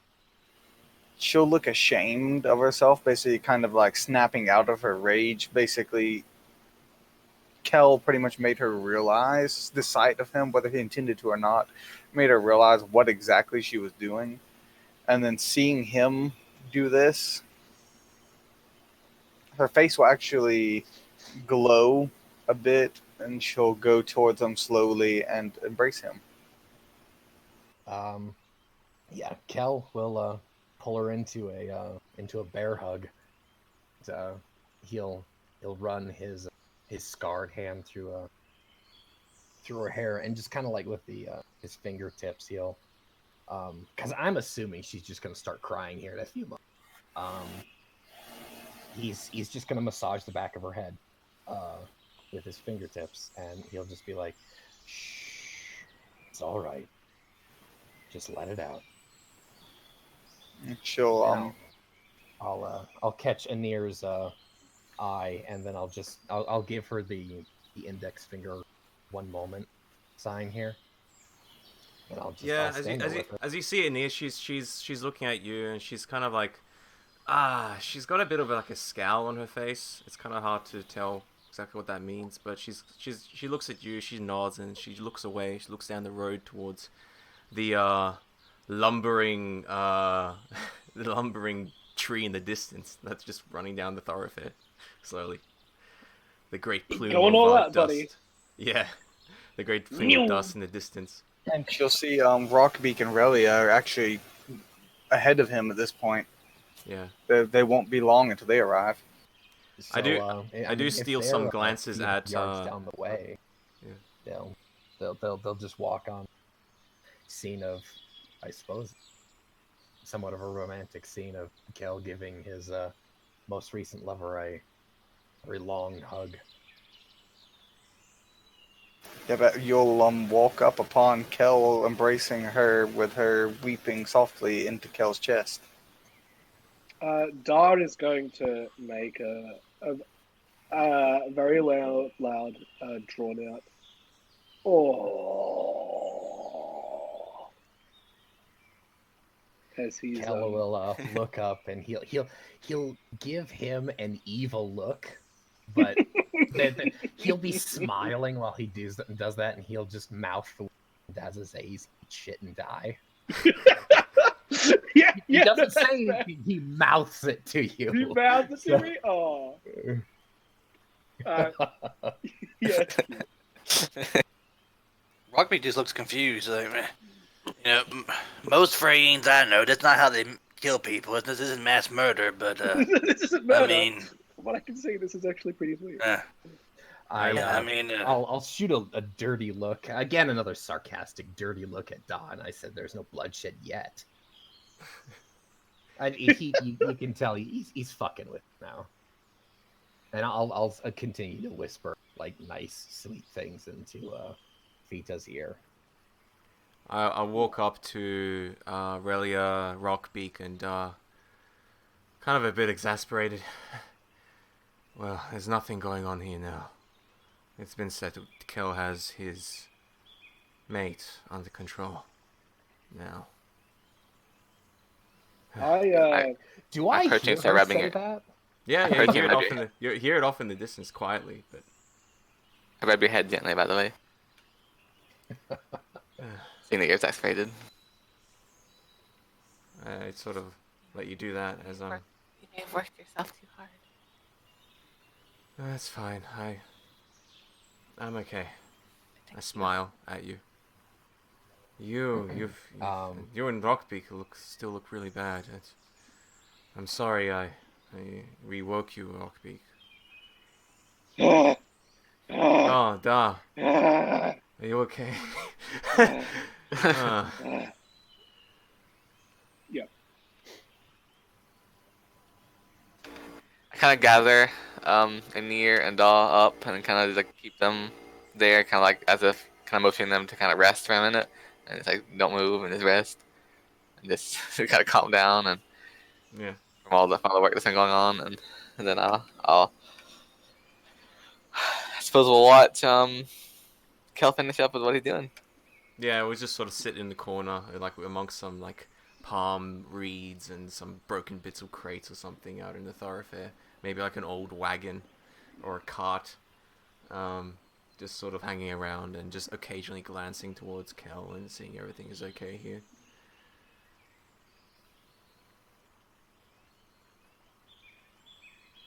was supposed to go see grandfather today. So what are we doing now?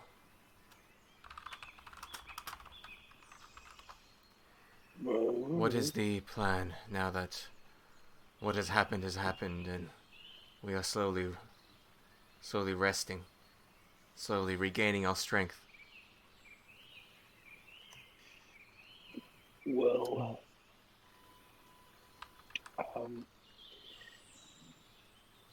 I wish to go see the oak tree again. And with that, Oh yes.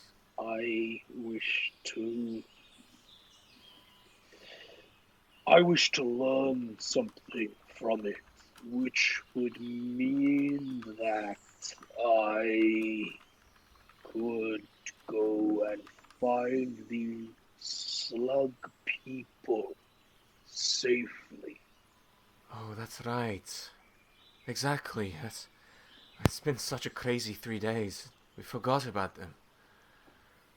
We still have to get off this island. Which, by the way, I don't think Kel has mentioned anything about anything he's found there. Shut up! Shut up! I will tell them. Oh yeah. So Yelling over from a hug. Yeah, no. Shut up! In character, Shush. I'll shoot her a dirty look. Like no, I didn't say that. I didn't say that in character. That wasn't out of Oh, character. Like I'll just Good. Jono knows, but Anir Thank doesn't. you. So Anir's asking. Anir's asking. We still don't know how sorry? to get off this island.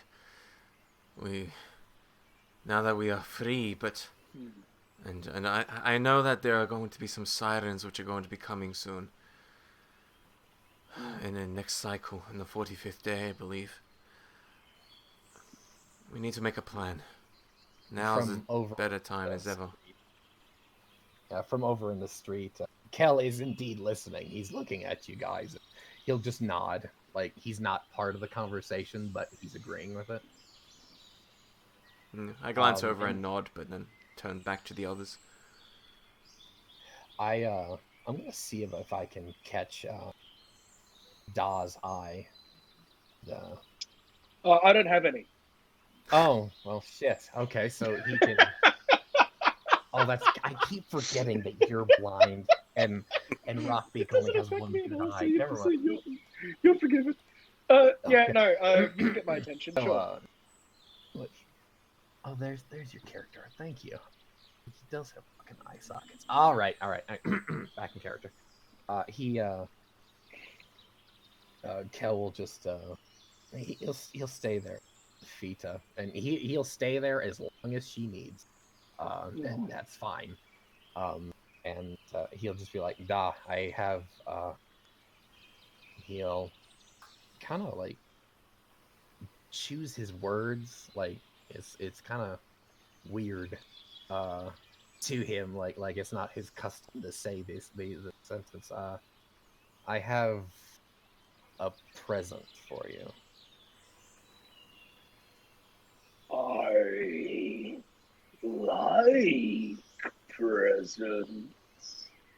And he'll give the 1 second index finger again, and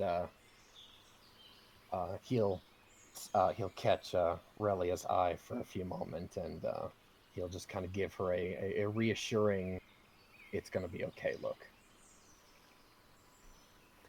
I whisper Yeah. in the little group we have here as sort of Rockbeak's here with us as well. I whisper over to Rockbeak and to Da, just like quietly. So that is Fita, that is Kel's mate, right? And looking at her, studying her. Yeah, I believe so. She's I kind of stop and say, she's pretty, but. And I look at Relia, like, Relia's prettier? and I just kind of shoot you a look, Kel, from the distance, like, what the fuck are you doing? Like, why are you going after the girl behind the petrol station? Why are you going for the girl at the gas station when you have the 10 out of 10 fitness like model right here? I am judging you. Hey, Jono. Fucking damn it! Jono. Yeah. I looked in a little surprised at this. You're a fucking cunt. A little surprised at this sudden remark. But, I just look around, just confused, like, I don't Well, you understand. have to remember that appearances aren't everything. I look at you, I look at your face, I look at her features, kind of like angry, like scowling, like kind of like bitch face that she can like, you know, kill small animals with her glare, you know, that 5 in intimidate, and then like 14 Fey, like, yeah, I look at your like kind face, and then her like, you know, pug like face almost. And I'm just like, and I look at Kel like, I maybe Fita's right. Maybe he's not a furry.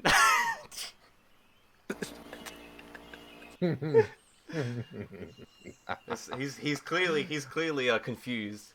Is what I'm thinking. But what does Relia think about that? After Kel is We're ignoring. snickering. We're snickering right. in the corner. Yeah. He is ignoring the peanut gallery with this. Fuck you guys, just shut up. And he'll just kind of whisper in Fita's ear, and he goes, "Hey, you okay?" She'll nod quietly without saying anything. I'm gonna like pull away from her ever so slightly, and I'll put my hands on like the sides of her face, kind of with I'm using my scarred hand for most of this. I kind of brush the her hair that's kind of matted to her face with the tears. And what color are her eyes? Her eyes were the way you described them. I didn't write them down in my notes. Golden eyes. Okay. Long blonde hair with golden eyes. And I'll just look into her eyes with my gray orbs, and I'll just say, yes. Oh my. I'll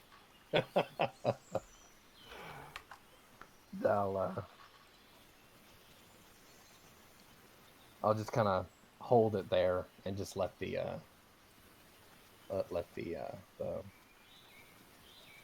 answer sink in.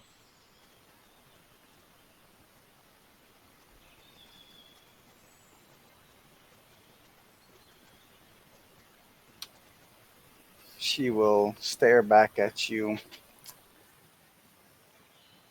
keeping your gaze.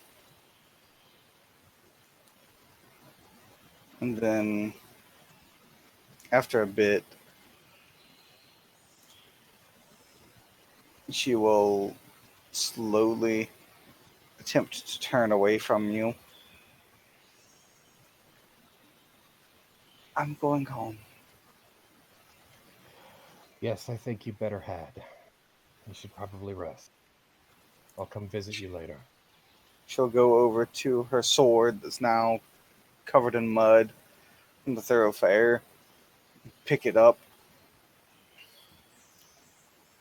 and walk off past the group, not making eye contact, still looking down a bit, and then exit the scene. Kel will watch her go until she's out of sight, and he'll go back over to his little coconut bowl, and he will go visit the snickering mob, and he'll hold out this bowl to Da, and let me get you my... There we go. What you see in this little coconut bowl is he's got a bit of volcanic soil. He's got a bunch of flowers in there, and he's got a big pile of seeds. And as you reach out for it, he doesn't give it to you right away, and he says, "You and I have not seen eye to eye since we met." I don't have eyes. You know what I mean. He's going to then. He's going to start making a sound. It's like, and it takes a while, but you realize that he's laughing. He's being a dick on purpose. Oh, I can just imagine he's being a dick on purpose. And he says, "This is a peace offering." Do you still have my gift? He just kind of blinks. "I never received a gift from you." The fish that I caught. His eyes go wide, kind of like goes into like his pockets, like in his belt, and he kind of flicks open one of the pouches, and he pulls out the fish, and he's like, "Oh, yeah, it's right here." Good. You may need it. He kind of looks up the road at where feet had appeared, and without looking back at Dawn, he just simply says, "Yeah, I think I might." As Da is going to like cup his hand underneath. Cup his hand underneath Kel's hand, and then lay his and then lay his other hand over it, so he's the touching the little fish. He's already he's kind of he's put the bowl, and there's numerous surfaces on Dar where he can right. balance things. He's a walking bookshelf, of course. Yeah, he's a walking bookshelf, so we just put it somewhere. And he's pretty dexterous, even though he's very slow. So he can balance things. He's at any given time he has things hanging off of him, and he is going to use his racial ability while talking. He is going to say, "I have seen your soul. It is broken." He just shoots you a look back and says, he doesn't say anything. He just gives you a, tell me something I don't know. Does it hurt? And he just, oh fuck. Actually, no, the stammering is actually in character, we'll say. He doesn't, he makes a point not to look at everyone else around and says, sometimes. Yeah.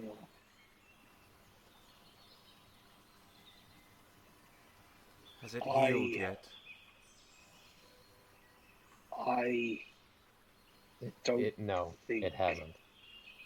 I can properly help. I'm sorry. I kind of look over It'll at be Dar alright. a bit like, oh crap, I look surprised at that. It'll be alright. That's what we're here for, Kel, to support you. That's one of the things I wanted to talk about. Is there anyone on the island, perhaps that could do something? Anyone? I'll be fine. There's a ship on the other side of the island. The salamanders that I have been staying with these past 3 days have a ship. And staying on it, they have offered to sail us to safety. Just us. Why would they do that? And Kel will unbuckle his the cuff of his studded leather, and he'll just roll up his right hand sleeve, and you guys will see most of the melted flesh that is his right forearm. So this is the price. Ow. Dar says sympathetically. They hurt you. Well, I hurt myself. They showed me how. However, and with his other hand, he'll actually, no, excuse me, I can't do that, because if I did that with the offhand, I'd light Dawn on fire. No. Please no. I just much like not to realized be what on we were fire. doing. Yeah, with his right hand, Da is still holding his hands and the fish in his left hand. He will call up that fire that he now has power over, but it's not going to be that ball of fire that he's done previously to scare somebody. It'll just be a small candle flame. That you sort of like will into existence. Do you say anything, or do you incant something, or is it just like it just comes out? He'll mutter something in English. It kind of like sounds like he hisses, kind of like a crack, a pop, like a log in a campfire. Yeah. So Yeah, so Dar that is happens, Dar is going to let go. yeah. Yeah, I also stand up and step back a bit, like clearly still really taken aback by that. I'm just standing still, the same spot, just kind of watching. Is the price of our safety. And I did this thing because I believed it to be just. Are you cursed by some sort of fire? No, I am now a druid. A holy one. Well, That is a unholy. druid, yeah. He winks. He just says unholy, though. I'm just staring at the flame. But So Flame Attender, I have seen this spell cast probably only once before. It was done by a servant of Olus. And this particular spell was used to destroy somebody very close to me. I would like to roll an insight thingy spending a point of prana to just understand what the fuck's going on. All right. Or would I roll theology to be like, this isn't a servant of Olaf spell, this is just a normal person spell. This is a Morghulish spell. Yeah, like he just said that he's a druid of Morgul, and you. Okay. Yeah. Right. What's your theology? My theology is a total of 5. And yeah, with your very respectable theology score and him blatantly saying he's a druid of Morgul, you'll know that you know about the precepts and everything. So yes, you'll know he's not. Yeah, you know he's good. He's not. Yeah, some followers of Olus worship Morgul. Most followers of Morgul do not worship Olus. That makes sense to me. Lovely. Nevertheless, I am going to be taking a step backwards because I'm made of wood and he is made of fire now, and that's unfortunate. It is a vile thing, the flame. Oh. But you use it. I clearly look a bit like more in morbid fascination of that, and almost scared by it, definitely, and also just. I'll shake the fire off. I'll dissipate it and kind of like shake my hand, like I'm trying to get it off of my hand. Yeah. So you're blessed with the ability to touch fire and to call it, and so. Well, that's pretty fucking sick.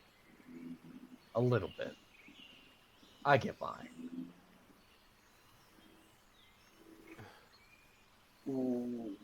But I mean what I said. They will sail us to safety. Then I can't believe that this is amazing. Then, but how many? Just us. Just us. Who is here? Us? I'll basically make a circle, our number, and then I'll say they possibly have room for maybe 2 or 3 others, but with how many salamanders that are normally on that ship, that can't take much more weight. I'll look at Rockbeak after hearing all this. How do you feel about this, Rockbeak? I mean, we wanted to get off the fucking island, right? I mean, this seems like a good way. Yes. I have my things. Rockbeak has his. You'll look over at Anir. You didn't bring much to the island that from you. Why would they help us and not the others?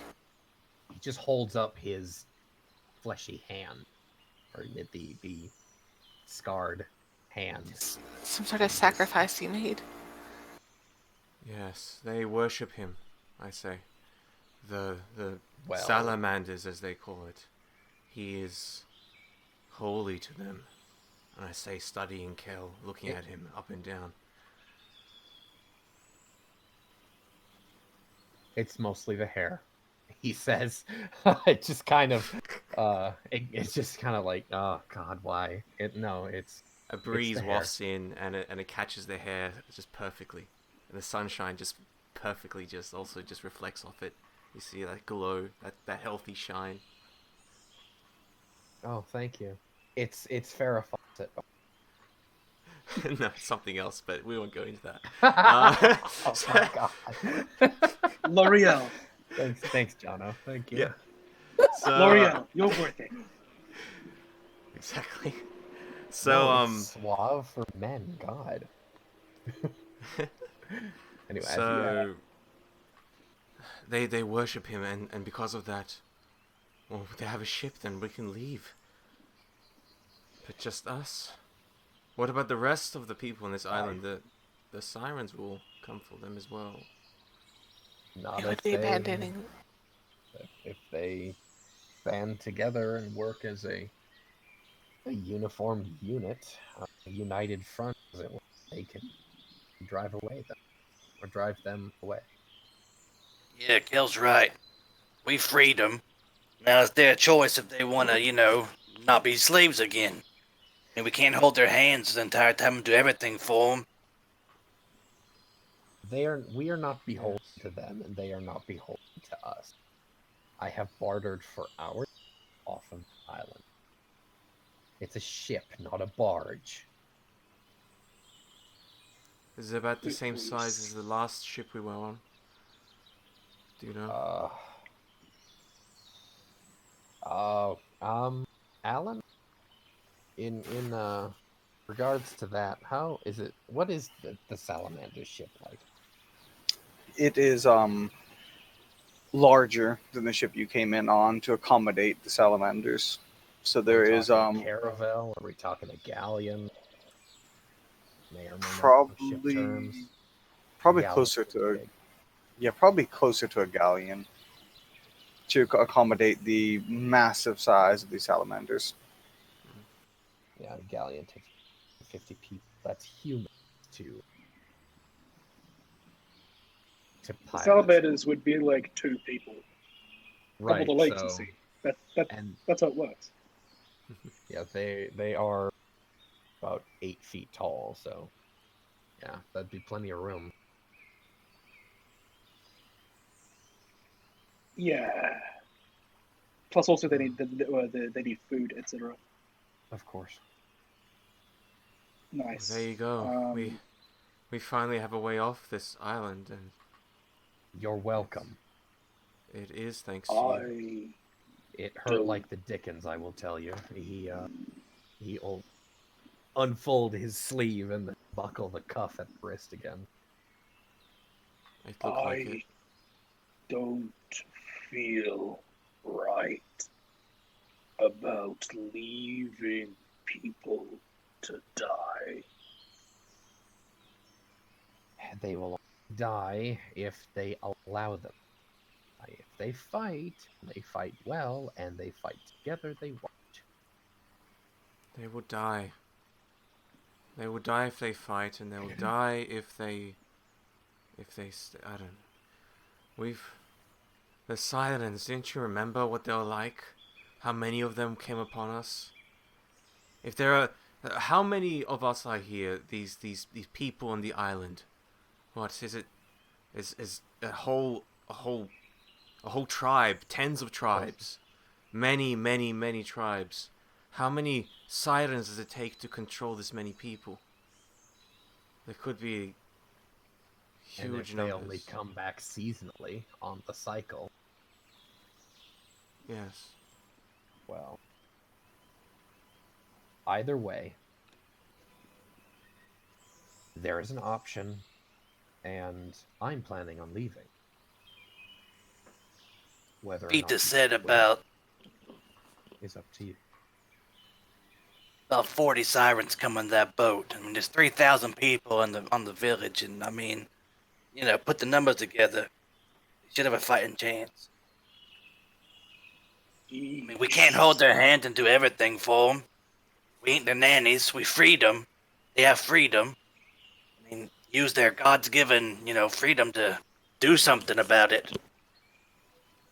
We can't. We've done everything on this island. They're sitting there living in their own shit and filth and being scared, and we're over here running around and doing everything. I mean, we don't owe them nothing else. We've held up our end of the bargain. That is true. We've looked after each other, and we are our own pack. I kind of look gaze at the road and see all the people just like wandering through, just kind of going about their day to day. You know, the families, the children, you know, everything. Yeah, man. We all came here the same way, but we actually wanted to get off this island. Apparently, we did something about it, but they just sat around and being content with being slaves and living in fields. That is true. As I said, they are not beholden to me.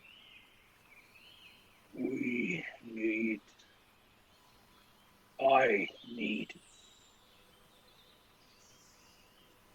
to find the sirens. Sorry, more drawn out than that. Sorry. Oh, that's right. That's right. You need to find the Sidons. Why? Is this because of the seed? Took my charge. I'm gonna say. I see. The seed, right? You told me before. Yes. It was the leader, the warlord, that had it. The seed. Your seed. Yes. Yes. What can we do about that? He's the alpha of the Sirens. That he will have numbers. He will have many Sirens with him. How can we get that back? If we stay here, we're going to die.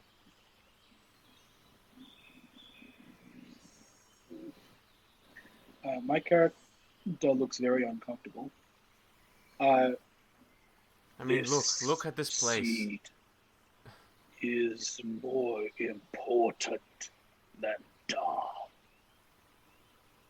And he kind of lowers his head and looks down. More important than Kel. Oh yeah. More important than all life on this island. I mean, why would a water man, a siren, take an acorn anyways? How do we even know he still's got it? I mean, the ocean, Leviathan's huge. It could be anywhere. It could be floating, halfway to up the Rotterdam by now or somewhere. We don't know. I would know. But you said you don't know where it is, so it could be anywhere. You said you can't see it or whatever. With your weird, eye on top of your head or whatever. I don't know what you do. I heard that the warlord had it. Grandfather would tell me. He knows. Kel will quietly and politely dismiss himself, not saying anything. Before you head off, Kel, I call after you. He'll get about 6 paces away and look over his shoulder. You were going to take Feeter as well, right?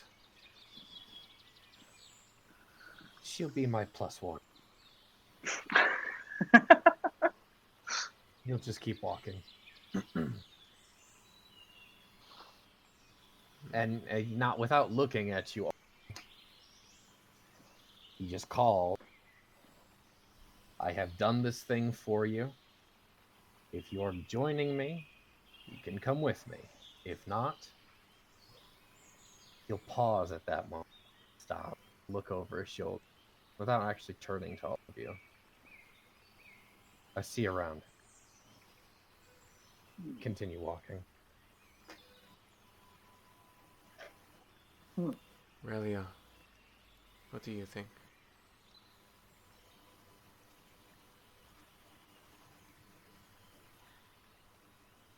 In a way, I do have to agree with Da. It doesn't feel right to leave these people, although we have done everything we could have for them.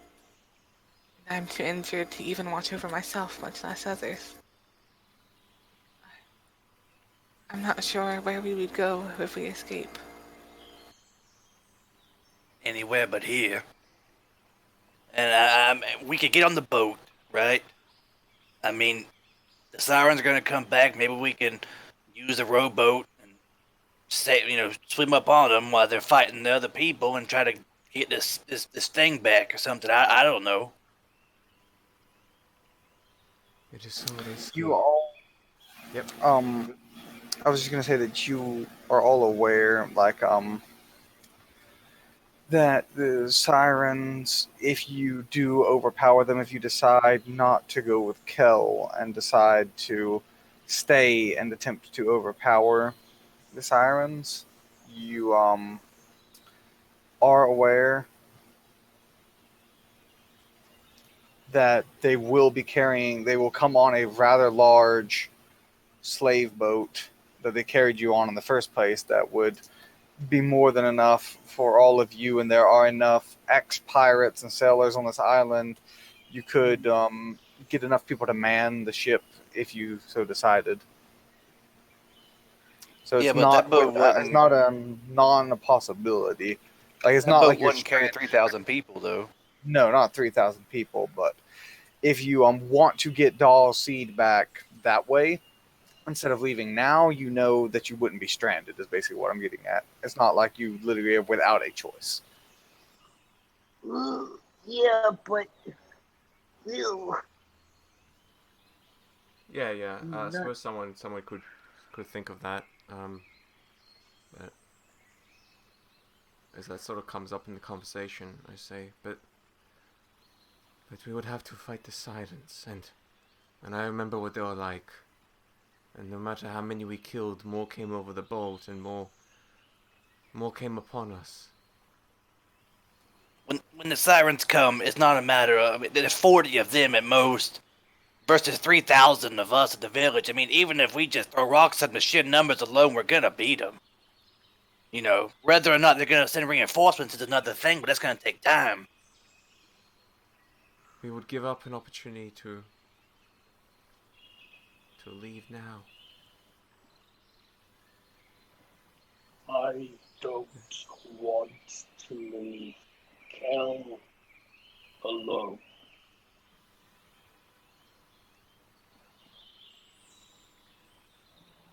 Yes. Well, I mean, it seems like we're coming to an impasse here. We can't have our Seda and eat him too, it seems like. I mean, if the grimace at that a bit.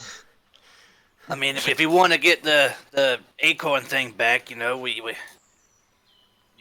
can't leave with Kel. If we want to be with Kel, we can't get the acorn thing back. Well, I mean, we could. It's just going to take longer, and we have to do more thinking about it. So, I mean, we need to make a decision, soon. There's places I need to go. There's people I need to see.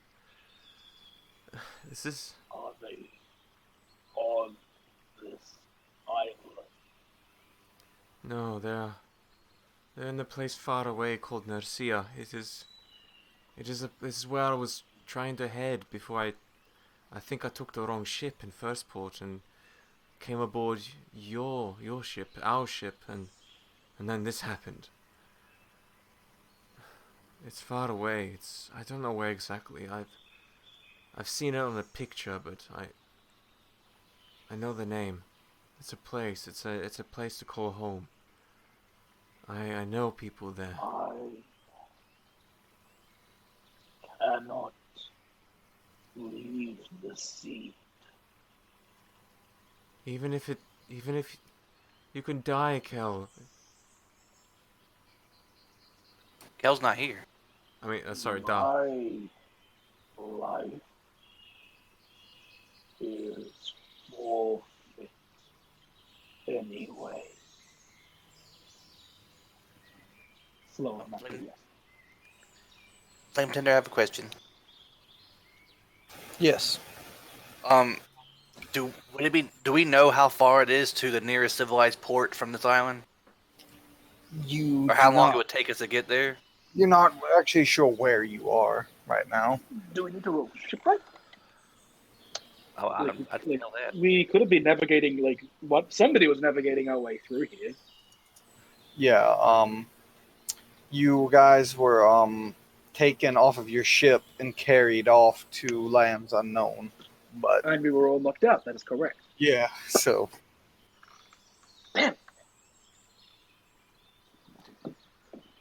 All right, so Dar, you know where this thing is, right? You said your grandfather knows where it is, Yeah. so you know where it is right now. He kind of looks at the ground. No. Well, that doesn't help us very much.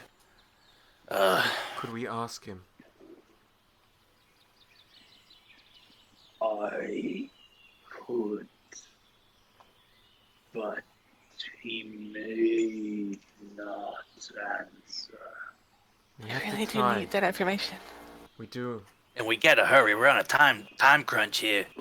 You know, Kel's heading back to the salamanders. If we're gonna leave with him, you know, we gotta hurry. Relia, what do you think you want to stay, Relia? Is that right? I look at you with concern.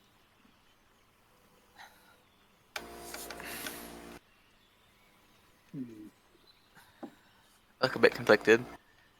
I also look extremely conflicted.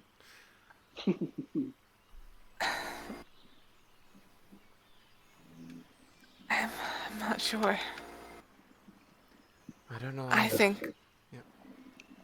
what I know is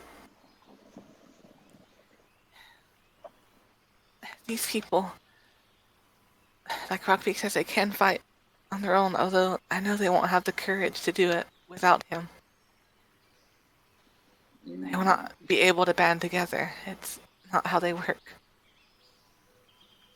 But at the same time, they're not really our responsibility.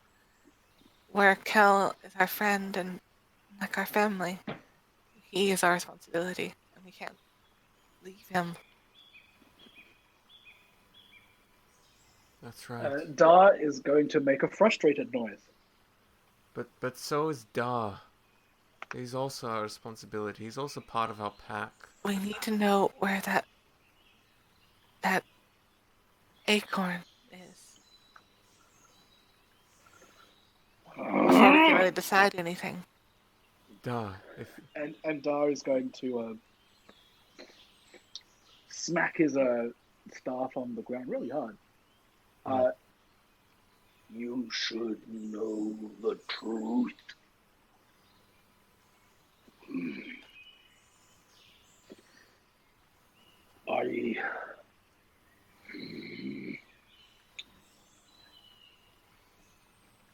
I will be in trouble for this, but you are my friend. I trust you. And he's going to say, I'll use my out of character voice because it's quicker. I am a servant of Yilnock, chosen of the forest. The seed I seek is no mere acorn. It is an oak troll, yet unborn, yet unplanted, and eternal in still mortal coil. Something which lasts forever. Well, that's something. Listen, I don't I know. think Yeah. I think that we should let Kel and Fita go. He's done all this. He deserves rest. If we're gonna stay in here and possibly die for a damn troll, he shouldn't have to. Him and Fita can go out there and have little Kels or whatever. We could go with him. Burn the usurpers. Kel doesn't want this fight.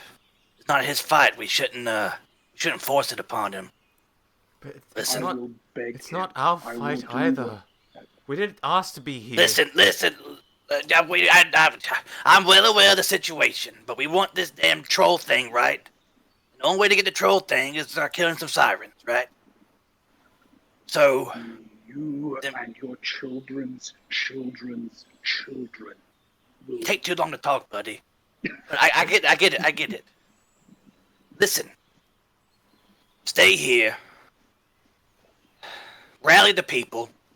Or get ready to go talk to some slugs. I don't know. I'm gonna try to run as fast as my little legs can carry me and talk to Kel. I'm gonna give him a send-off. There's no reason him and this, his mate that he's got now finally settled down should have to sit here and possibly die over shit they don't even want to fight with. If all of us want to sit here and save a damn acorn troll, that's our decision. We should respect Kel's. He's done way too much for us to just, shit on him. And he's our friend too. And sometimes if they're your friend and you love him, you gotta do what's right for him, even if that means you don't see him for a while. I'm gonna go catch him. What No, about but all I'm of us? going. And he runs off. Nope, just me. As he runs off. Don't test me. I'll kind of gently nod to as Rockbeak goes off, like kind of in agreement. I You know he's going. futilely call out to Rockbeak, saying, "Rockbeak, wait!" As of course he's just barreling down the thoroughfare. I kind of stop and I turn, exasperated, looking at Aurelia. And what about us? What about you? What about Da? So we're going to let this go. I'm gonna. Yeah, you're probably gonna feel a hand on your shoulder. Yeah, I turn and look at you. Go with him. Kel cares for you.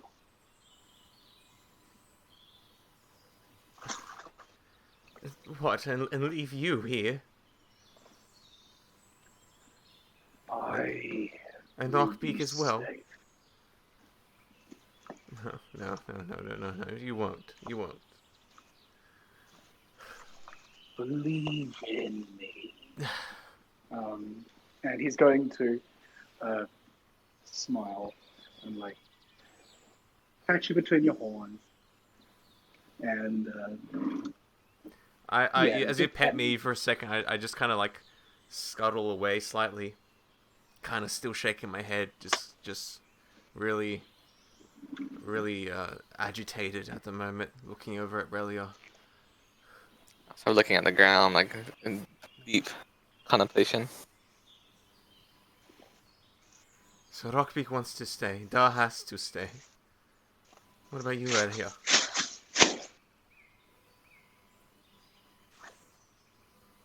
this is not your fight, Sunflower Fae. You are the gods.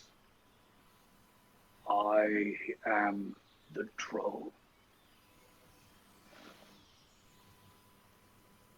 Flee now, while you can, little flower.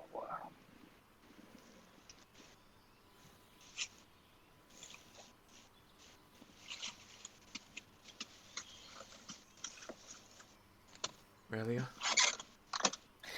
Strange feeling is overwhelming. I have no home, and my friends are the closest thing to a home I have. Yet we're splitting up. I'm at a loss for words. I will prevail. As Dar is going to put on, he's going to put on his best war face, which isn't very good. He is not very good at charismatic things. And the oak will not bend to the wind or the rain. I will be fine, even if I face all the usurpers myself.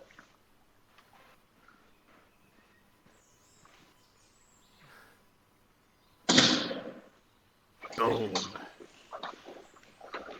Says Da. Relia.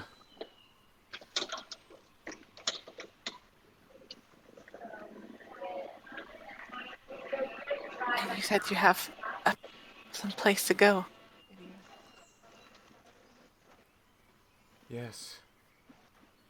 Yes, there are people I need to see, and I need to look after you, and this place will be dangerous. This place is... You know what it's like.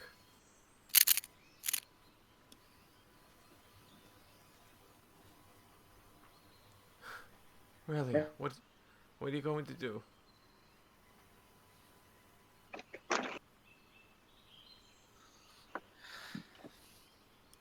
In here, I know that the others, they talk a lot. But I've seen what happened to Da. I know he'll die. And I know the people, they'll give up without Rockbeak. And that's we're all here. That this island has no chance of survival.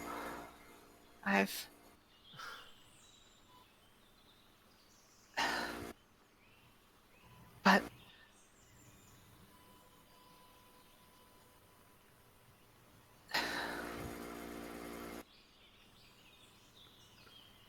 Why do you care? Why? Like, these people are not our people. They're not our tribe. We can't look after everybody.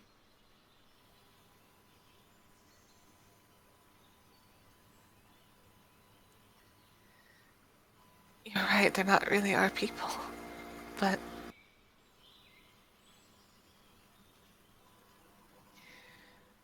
And I kind of look and stare up at the sky. I suppose I am a soldier after all. I've always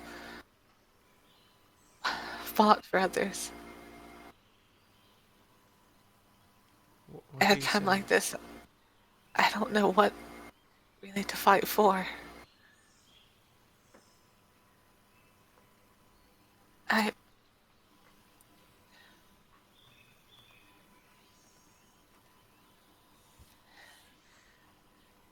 Please give me a little longer. Let's wait for Rockbeak to return.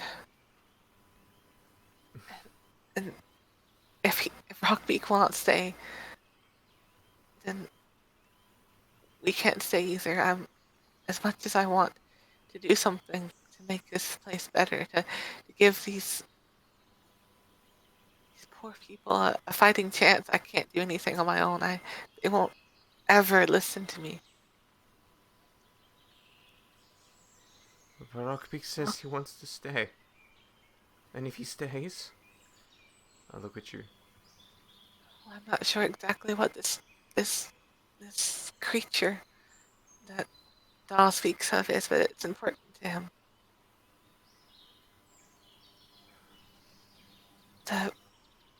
I know that no one should be treated like we are, like everyone on this island. But they're letting it happen. And Rockbeak's the only person I know of that can make them want to do something to change, to fight, to have courage. We're going to fight, and then we're going to die here. If we stay... Relia, please.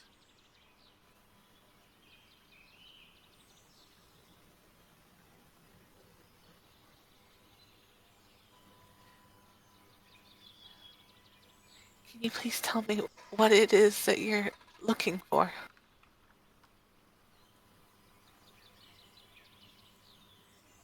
This place that you want to go to, what's waiting for you there? There's someone a friend. It's Decay, the one I spoke to yesterday. I think he's there.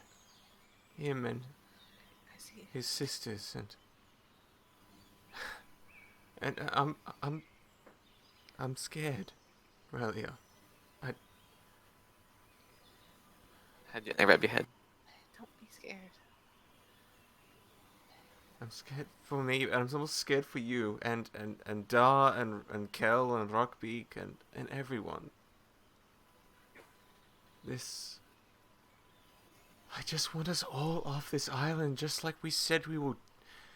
Why does this? Is it possible if Kel could wait?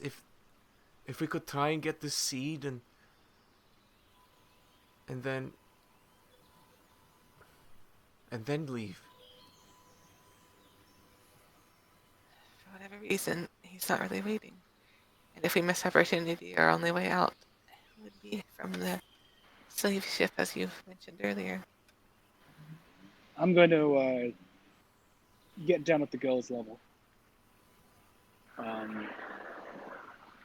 And say in my character's voice something which you said earlier today. Something which you said was not right. You said to control your feelings and not trust them. Emotions are what make us who we are. Trust your feelings.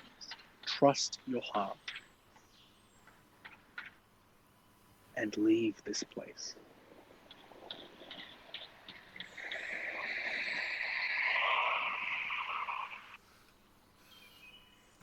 I'll stare into your face, like. I'm gonna remove my mask.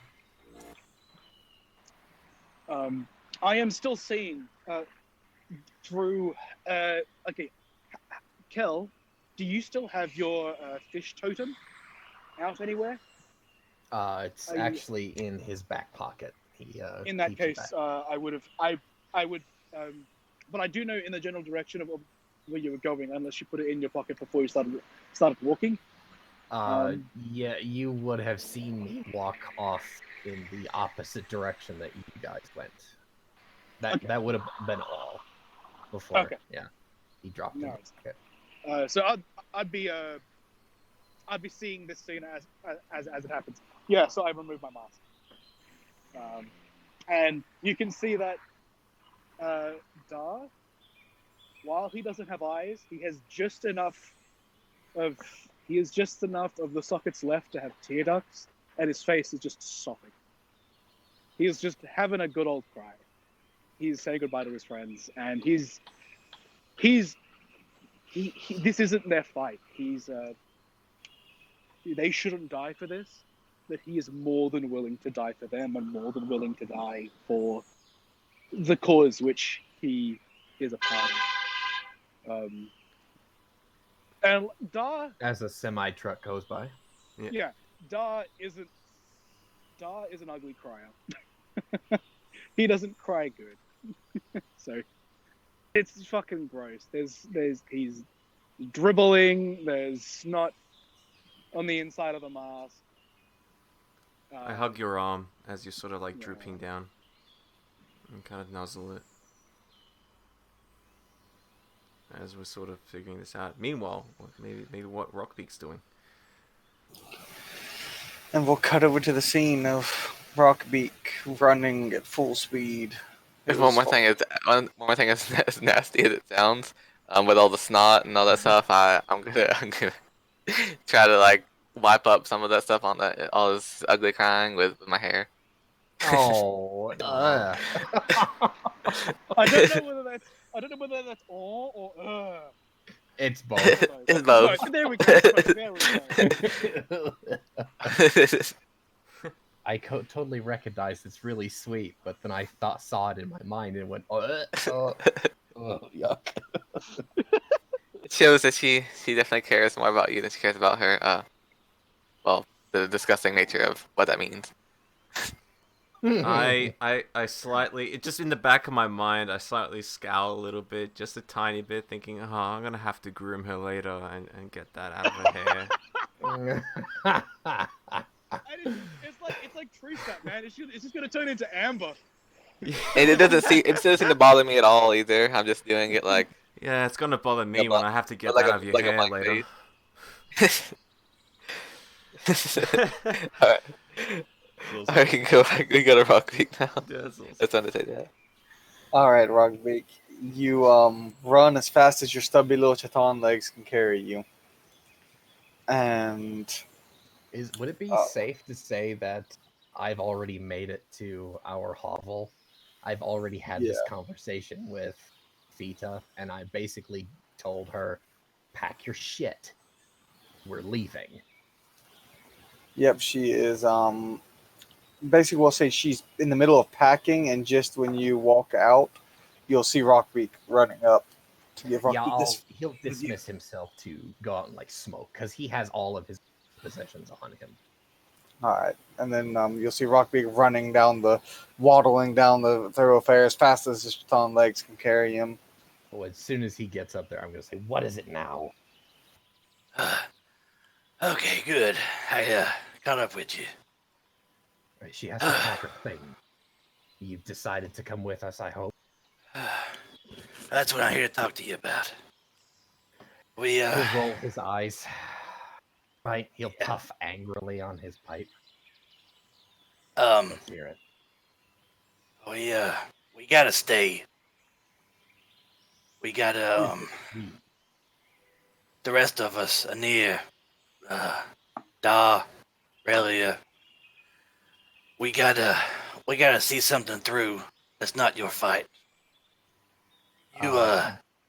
What Kel will do is, he'll roll his eyes, he'll bring his pipe away from his lips, and he'll just kind of rock back on his heels and just in more ghoulish, and you're gonna understand what he says, but he just roars "fuck" into the entire village, so it'll fucking echo. Yeah. You're one of the only friends I ever had. And I ain't getting mushy or nothing. But, you've done more than enough for us. You find yourself another mate, a nice mate. And you deserve to go out there and get whatever happiness you want, whether that's out there fucking people or, pirating or sailing or having kids, whatever. You and, Fita deserve that. And, I just wanted to catch it before you left. And, say that you're like a brother to me. And I appreciate everything you've ever done for us. We wouldn't have made it this far without you. And, he's got his back turned to Rockbeak at this point, and he'd feel something like scratching at his like shoulder blade. And if he looks back, he'll see something. Does he look back, or does he just keep looking away? He'll when you say that he's like a brother to Rockbeak, he'll glance back over his shoulder. You'll see Rockbeak and his kissing stick, and he'll be kissing your shoulder blade with like a tear streaming down his one good eye. He's like, yeah, you're just like clutch mates. And the gods, the Chthon couldn't ask for a better friend and brother. And I hope that excuse me, I just got a leak here. Hang on, Ariel. I was like, oh, fuck's sake! Oh my god! Yeah, Kel gets a tear in his left eye, but he quickly wipes that away. Just he's like, I hate you so much, Rockbeak, and you hear that catch in his voice, like he's on the verge of tears, but he just lets that hang in the air there. He just goes over there, and Rockbeak will just start hugging his leg and like, yeah, no, buddy, I hate you too. Just promise me that you're gonna have, fun, that you're gonna live the life you want to live. Because we've been through so much hell in this island, and you and Fita, I mean, you guys are like a pair. Both ornery, both like an onion. You got a bunch of layers on you. You meant for each other. I, Kel will pull away from Rockbeak, and he'll with his right hand, he'll grab the kind of like the edge of his shell, kind of like his neck opening of the shell. He doesn't have a jerkin for him to like to grab onto. Grabs a bit of the shell, kind of rocks him back so he looks him in his good eye.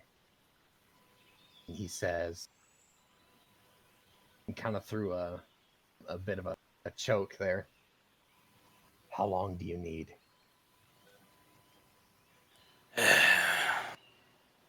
Well, that's the thing. The sirens have to come back. It's their war chief that we're looking for. On the 45th day? Yeah. I was hoping you could, get passage on your ship without having to summon, the mother of all salamander dragons to destroy the island. Maybe convince them that they need sacrifices elsewhere to bring them back or something. I mean, you're a silver-tongued devil. You can figure something out. That's just the last thing I was going to ask for you. You've done so much. You deserve happiness, buddy. He'll take a long pause, and in Kel's eyes there is fury, there is anguish, there is hatred, embarrassment. It is a shit show fucks of awfulness in his gray eyes, and I'll be back with the ship for the rest of you. Make sure whatever you're gonna do here is done. Do whatever you need to do to make sure that cunt comes to this island and you rip out his throat. I'll be back. You hear me? I kind of shake him a little bit. Rockbeak I'll point in his good eye. Fucking listen. I'll be Rockbeak back. just turns stoic and gives you a nod, and he just claps you on the forearm there. He's like, "Well, he'll be long dead by then." And he just cracks a smile. You just get your mate to safety. Take care of your stuff. Don't risk too much coming back for our sorry hides. But we'll be here. We'll be waiting. You'll be too sorry without me. So I have to come back. He'll let go of his shell at that point, and with his thumb, he'll wipe the tears away from his cheeks and go and tell everyone else. Rockbeak turns to walk away, then he stops and looks back and like, yeah, make sure to give that maid of yours lots of kisses. I'm sure she'll like that. Oh, when we're out of here, we might not stop giving her kisses. He'll just smirk. Yeah, that's a kill, I know. And he'll just nod and he puts his hand on like the door. I'm assuming she actually has a door and like a doorknob. Yeah, she does. Yeah. No, he's gonna put his hand in the doorway, and he says, "Brother," as Rockbeak's starting to go away. Rockbeak will stop and look back. I made you a promise. I'll be back. And we'll be here waiting for you. Firebrand. He just winked. I hope the lot of you don't get some horrible tropical disease and die before I come back. Please don't. Nah, it's too easy death. Yeah, I got a long agonizing death awaiting me whenever my time comes, And we don't Pay the piper. No, we never liked you. He'll go inside right now. He'll just smile and nod and start walking off. I'm assuming that she probably heard that entire thing because it was in Dazazay. And is it in Dazazay or speaking Thuban? Thuban is Rockbeak's native tongue. I mean, he speaks at his age too, so. You know what? Well, here. No, I was speaking Thuban. Okay. Just as a default, out of respect and deference. Rockbeak, I speak in his native tongue.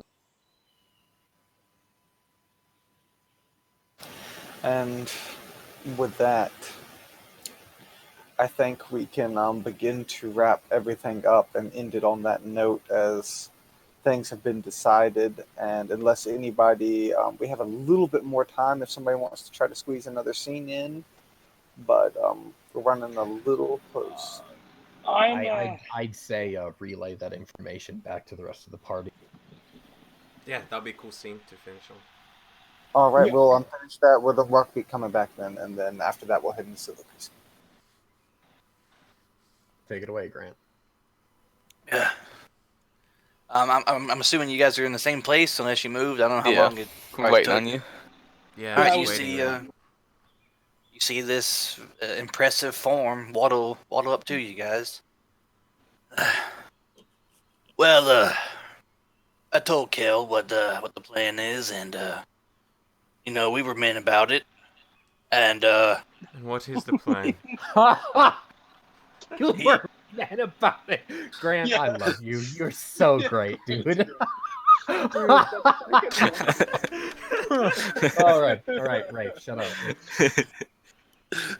and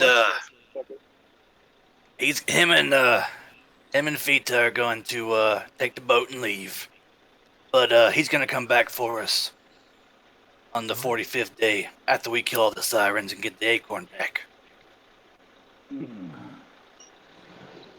What? He's coming back. Yeah, that's the plan. Were you not listening? Rockbeak, Anir is not ready to fight. Well, she's got time. I mean, they're not going to be here for a little while. And if you don't want to fight, then I'll fight for you. But either way, we're going to kill some sirens, we're going to get a troll baby back, and we're going to get off this damn island. I will fight. Of course I will fight, but it's... We have a chance to escape now, and we're going to wait until those things come. And what if it goes wrong? What if something like what happened a few days ago with the ogre happens?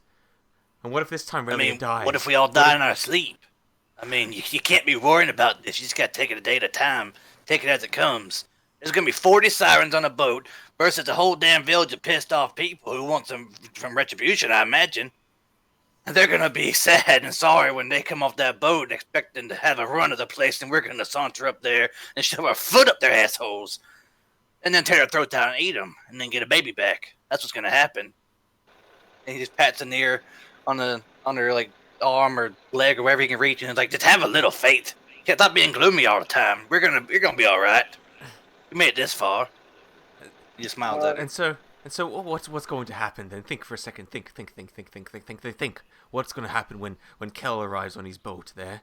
And what? There's going to be 3,000. Well, you say 3,000. A large number of people going to see that boat. What do you think is going to happen then? There's going to be a fight. There's going to be a war on the streets. People are going to kill each other to get on that boat. You think too much in here. That's the problem. You think too much. You don't think enough about these things. We're gonna kill these sirens. You won't survive. They're gonna have a big barge. They're gonna have a big barge, right? Kel's gonna come back. We're gonna get on a ship. We're gonna leave. They're gonna have a ship right there. We'll tell the people about the slug people. They can go off there. We're not holding their hands. We're not gonna make boats for them. We'll tell them, hey, yeah, the sirens are dead now. They're gonna send more. If you want to get off the island, you probably get off the island. Good luck to you. We did all this work for you. At least pull your own damn weight once in a while. You gotta be firm with them. You can't baby them. They're not all babies. It's a troll acorn thing. That's when it needs our help. They're going to tear each other apart. It's going to be dangerous. I know panic, Rockbeak. I know. I've caused it myself. When I run into You're causing it right now in yourself. Listen, when I run into a village with my pack sisters and cause a muck amongst an entire village of Freyin, it's just panic. It's just anarchy. Dolls look very surprised. I know what it's like. It's just going to be death in the streets. This is not going to work out. This plan is You have to. I stopped talking, just kind of like hold myself. Don't worry, there'll be plenty of time for you to have your panic attacks and your doom upon us all before the time comes.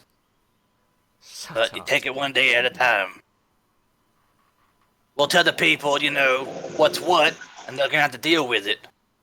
I mean, people die every day in there. People are dying right now. It's just that circle of life. I know. I mean, from what you said, you know all too well. So, I mean, it is what it is.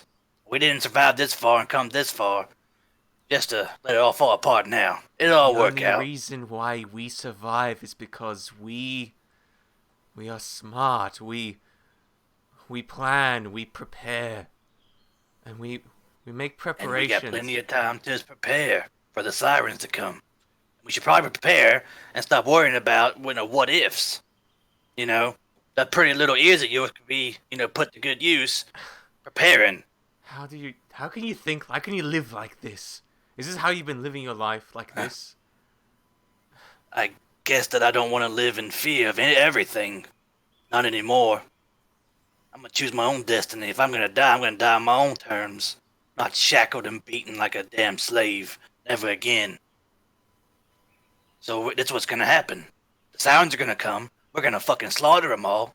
We're gonna get the baby back. And then we're gonna get off the damn island. And whatever happens to the rest of them, that's their problem. We helped them this far. They owe their lives to us. We're not here to babysit them. They got their own 2 feet. They got 2 hands. They got 2 arms. I mean, God damn it. Think for themselves. If there's panic in their street, let them sort it out. We'll be long gone. We did all we could for them. Well spoken, is what I was going to say. After a moment, I say, I envy you, Rockbeak. You're far braver than I am. Far braver than I am. I refuse to live my life in fear. Did that for far too long. I ain't scared of anything anymore. Death? I welcome it now. Come take me. I earned my rest. I'm gonna take as many fuckers as I can before I die. When the time comes, it comes. Until then, I ain't gonna worry about it. We got too much planning to do to worry about it. I think we should start planning. I envy you, Rockbeak, but I'm not like you at all. I'm sorry. I can't. He just reach up with his kissing stick and start scratching your ears, kissing your ears. That's okay, buddy. That's why I'm here, because I'm like me. And I'll be like me for the both of us. It'll all work out. You'll see. Dar is going to, after all this tension, he's going to start crying again. Because all that bluster, all that, he was holding his emotions in check and asking his friends to leave. He was certain he was going to die. That whole bravado thing, he was just trying to get you guys away from trouble. He is just going to break down because his friends are actually staying and helping him. People he cares about are actually going to stick around. And that's not something usual for him, something incredibly emotional for him. Seeing this, I'm gonna start rubbing your head, thinking this. Yeah, he's actually going to sink to the ground and just whispering over and over and over again in Dazazian and Thraxan, his native language, because he's having trouble thinking straight. He's just going to say over and over again, thank you, thank you, thank you. And there, I finally come to a decision. I look up at Want you. to know? Kel is leaving us. As he said, it's with or without us. He's leaving. I can't do anything about that. But as I said, I know that Dahl will die without us, possibly with us. Honestly, it doesn't really matter to me. It matters to me. What matters is that we try.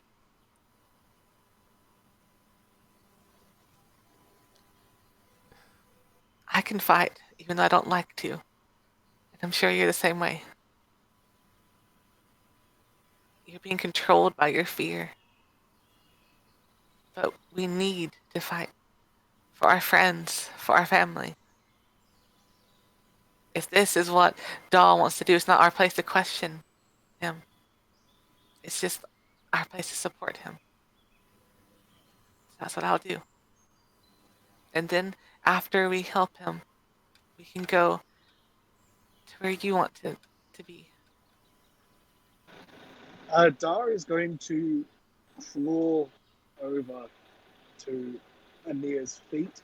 I'm actually sitting. I'm actually just now just sitting down, just kind of like Okay. cross-legged slightly, just like on the Yeah, ground. Crawl over to your lap, I guess. Yeah. And making sure he's not stabbing you with his tusks, Yeah. bury his face in, I guess, your knee from that position. And, Yeah, like a lap. Yeah. Yeah, just swear his fealty, the fealty of like generation upon generation of his kin to yours till the end of time. I slowly just caress your head a bit, just as you're there in the lap, and just kind of just rub it and rub the strange texture of your bark-like head. Yeah. I always wear like my hat, but it's obviously fallen off with crawling and crying and everything. My head is got like a orcs don't really have that much hair normally, but is like me. I've got like moss sort of growing all over. Like my hair looks like moss. There's actual moss mixed in. Yeah. All over my head. So it looks ugly and weird. Yeah, I'm used to it. It's just like it's just and I'm just like petting your head, and I then just for a moment I just grab a hold of my face and just kind of cradling you a bit, but kind of holding myself, trying to hold the situation together as everything sort of sinks in.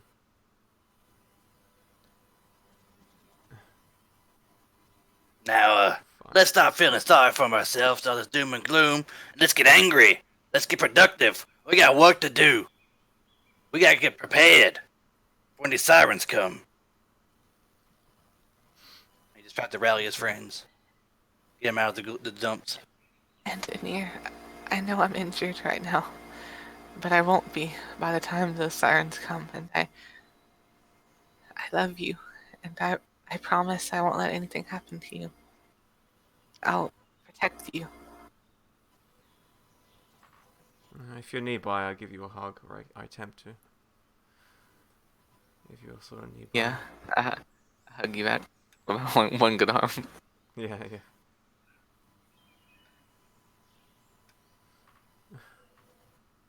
I'm expecting to get hurt from this, but I know I won't die. You're not going to get hurt. I'll die before that happens.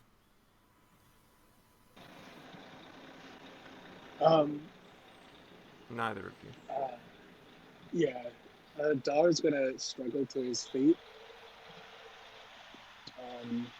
And in Dazazian,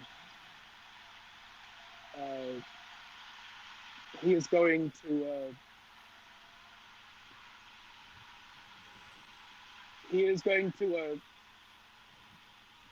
like kind of hold himself a little, because standing is actually his most comfortable position. That's how he sleeps, and he's going to hold himself, and he is going to recount a story.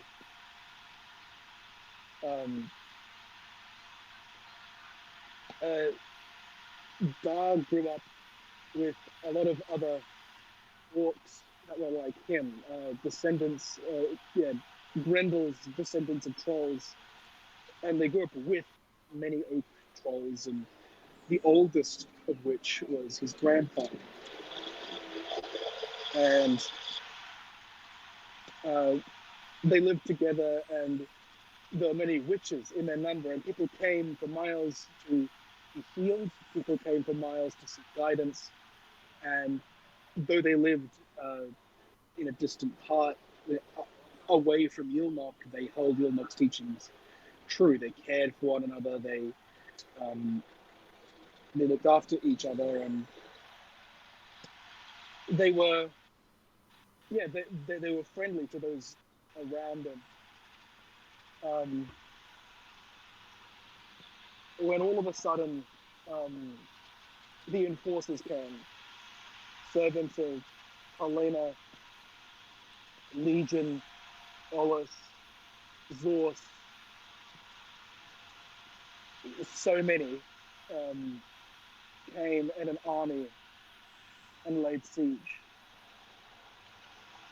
And all the people they had helped, all the people that they had healed, had guided, had joined together in matrimony, people they considered their friends, never arrived. Some of them even joined the enforcers. In the time of greatest need, the forest was rejected. The forest was burned, and they were betrayed. He's never had friends like Rockbeak, like Emir, like Kel, like Aurelia. He's never had people who stayed when they could have won, people who stood by him when the going got tough. He isn't strong. He isn't mighty. But together, they can take on anything. And because they have helped, him and his kind will be eternally grateful. And then if there is anyone at all, who knows the meaning of eternity, it is the trolls. Their kindness will never be forgotten. We will tell the story of their heroism and of their kindness till the darkness comes and everything falls. They will be remembered forever.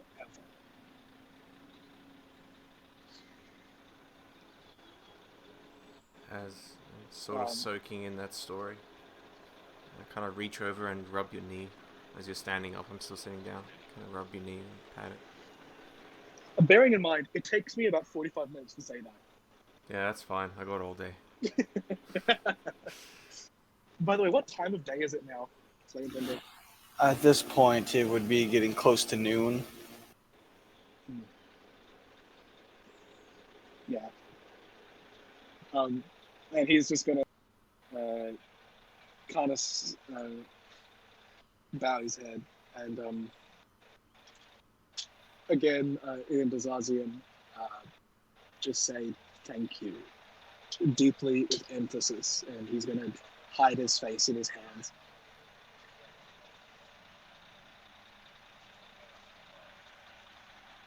How can I rub your knee along with, like, me and Anir are both doing it? No problem at all, because you're family.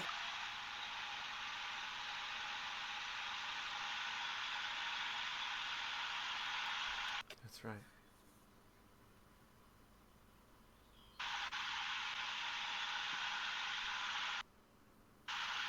Yeah, don't worry about it, man. We're here for you. Yeah, he's just and he's gonna go over to Rockbeak and he's gonna give Rockbeak a great big hug. Like, great big tree arms hug.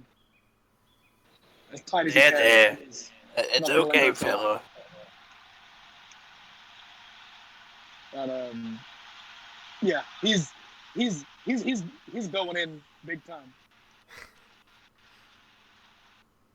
Rockbeak will just hug you and give you kisses on like your leg or Aw. something. It's okay, buddy. They'll be all right. Now we can get all this mushy stuff over with, and let's go. Get ready to kill some sirens. Yeah, that make you feel better, buddy? Kill some sirens. Who wants to kill some sirens? Yeah, you do. You're gonna behind your shell because I probably am tall enough to be like all the way back around you. You just hear something grumble. You usurpers. And he's gonna straighten up. He's gonna put on his war face. He's gonna get back his mask, put back on his hat, pick back up his staff, straighten up his rags that he's wearing, and yeah, he's back to the he's back to the composed, slow, silent tree man that he always was. He's back in the game. Watching this, I'm gonna rest my head on an ear for a little and smile. Watching this. Yeah, he composes himself remarkably well with a 5-minute meditation. And he's going to go over to the girls, and he's going to attempt to he's going to try to pick up an ear. How much do I weigh? I'll start to get up to my feet as you sign to like. I think you're signed to like just trying to lift me to my feet. So I'm like, okay, what? Still, I've been really quiet this whole time. I weigh 125 pounds. That's about 55, 60 kilos. Okay. I have -1 strength, Flame Tender. How's this gonna work? You want me to roll? 1 second, I will check the strength charts. I'm not attempting to body slam her, in case that's what you're thinking. Oh, jeez. So I love how there's like a chart to that. Yeah. you can yeah, actually you'll be able lift to. her. Yeah, that's great. Yep, you can lift her. Yep. Okay. So I'm gonna lift her up in kind of like a baby carry, like with her arm, with her head against like my shoulder, chest sort of area on my ab. What are you doing? I struggle slightly, like kind of not kicking, but like kind of like trying to get some balance because this is really awkward. I wasn't expecting this. Go ahead. Yeah. And he's going to look, position his face so he's looking you in the eyes.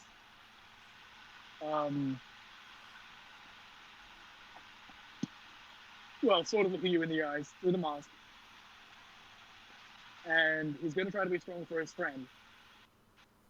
And say,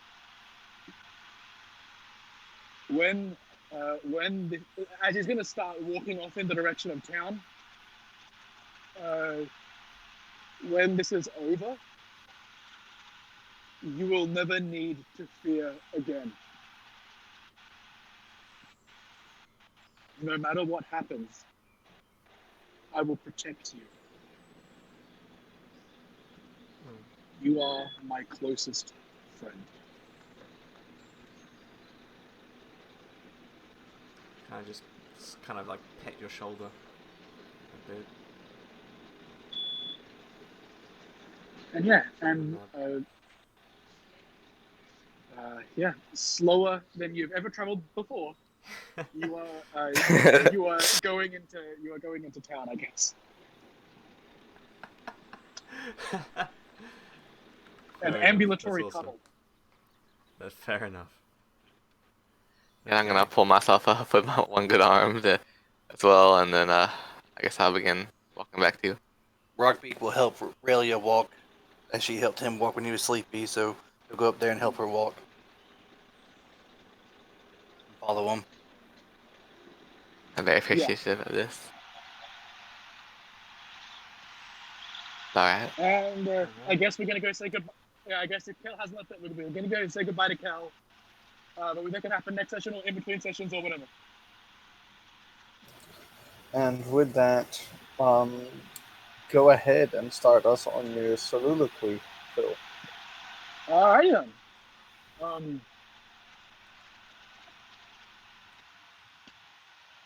As Dar is carrying Oneir, he realizes how warm she is. His own kind, the Grendels, they don't give off much body heat. Their skin is like bark, and they, while not cold-blooded, kind of are hot as the area surrounds them. They don't have they're like trees. They don't have any they don't have any real sort of warmth to them, and he quite likes that warmth. He quite likes being carrying someone and having them near. He is, he is underneath the mask, though he didn't want to show it. There's still tears going down his face. He's never told anyone before about what happened to his home after he left. He has never felt anything like he used to feel when he was at home with anyone else. Deep within him, there's been a resentment for a long, long time that people haven't stood up for him and stood up for the people that they care about before. He has not a single hateful bone in his body, but there's always been a deep, deep sadness, like a ball of wire twisted inside of him. And for the first time in forever, that ball has started to unravel. There is a feeling of relief, of jubilation and of exuberance, even in the face of the upcoming battle. He's at a point in his life where he doesn't expect much, but he's been blessed so much in just the last hour. He looks down at Oneir, who's looking with, holding his, from the staff that he's holding, and she's looking up at him, kind of confused, but just he can sense that she's not trying to run away, that she trusts him, and that means more to him than anything he can put into words. And if he could, it would take far, far too long to say. His internal monologue is something along the lines of,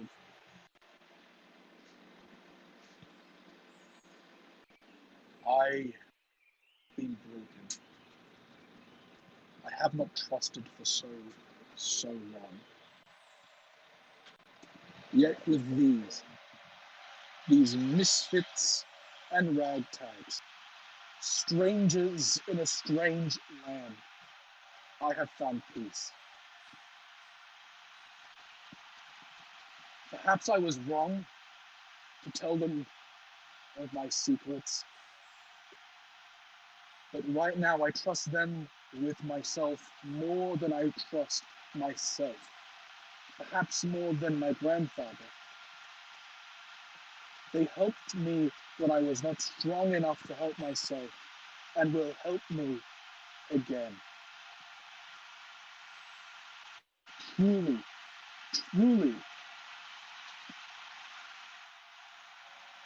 the Eternals shall smile on me and on these, my newfound kin. For when the usurpers come, the reckoning shall be final. He's going to grip Anya just a little bit tighter to stop her from falling. And he's going to kind of with the other hand hold stop leaning on his staff a bit and hold him, kind of like use his mask, his cloth mask, as a handkerchief, and his nose, and wipe his eyes, and try to regain some composure before passing it off to the next person in the soliloquy. Next up, we will go to Kel this time. Considering the importance of the events, it would be, I think it's going to be prudent to hear from him.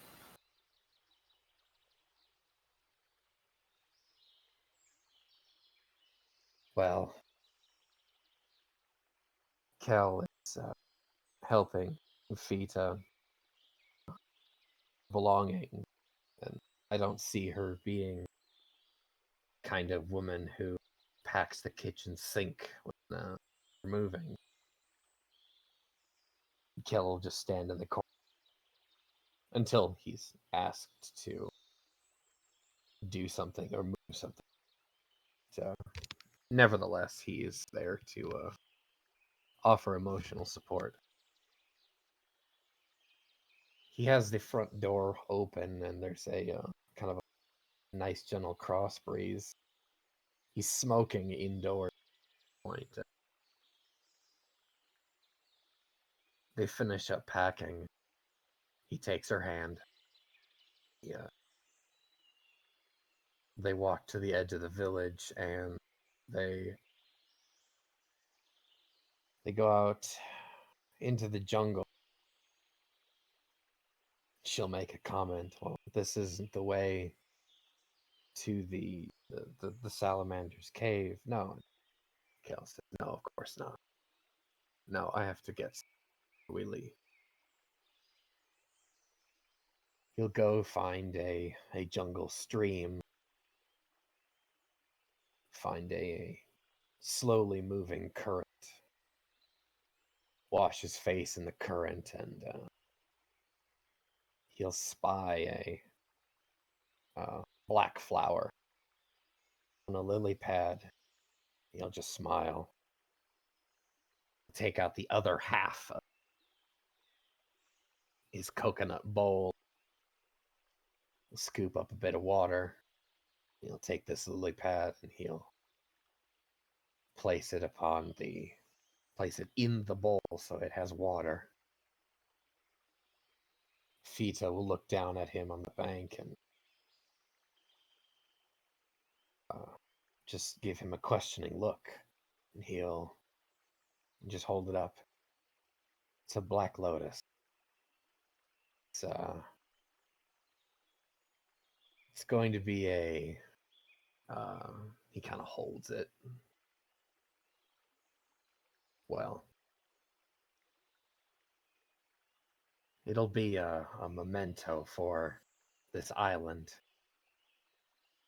They travel the rest of the day and they find themselves at the Salamander camp. Shortly after sunset, his flower still in hand, he barters their way onto that ship, and he looks down across this island at that cliff vantage point. He sees the firelight from across the island. He knows his friends preparing for war, and he just mutters to himself, I'll be back. Don't have too much fun without me. He's still holding Fita's hand. Squeeze her hand. They'll get on that boat together. Settle in, and on the tide, they'll leave. All that while, Kel is thinking about all the things that has happened in his life. He's just letting go, forgetting about the Dark Forest, being exiled from his land. He doesn't care anymore. He looks to the ring of fire and the last glow of the sun on the horizon. Tomorrow will be a new dawn and a new chapter of his life. And strangely enough, he is at a tranquil peace, calm that as he's let go. He doesn't care anymore. He doesn't care about the darkness. He doesn't care about his nightmares. They're very far away from him. So he just leans up against the railing of the ship with Frita with him. He wraps his arm around her waist. He gives her a kiss on the temple. And he just says to her, "A new dawn and a new chapter tomorrow."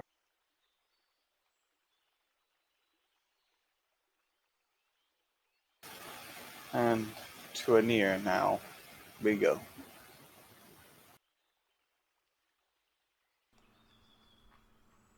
As Anir is being carried by Da through the streets of this prison island, and sees the families, the people. There's anarchy in the streets, there's chaos, as people are still trying to make their plans, what to do when the sirens come. Talk of a war. And this opportunity that has been presented us. This one chance in her mind. As she ponders and thinks much about the day. About how much she just wants to get out of here. I'm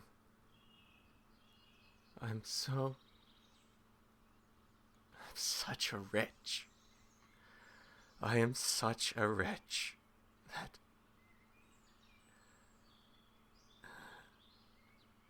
she turns and sobs in Da's chest. I want to get off this island so badly. This was our chance. And now we're going to die here. I know it. I feel it. This is not going to work out.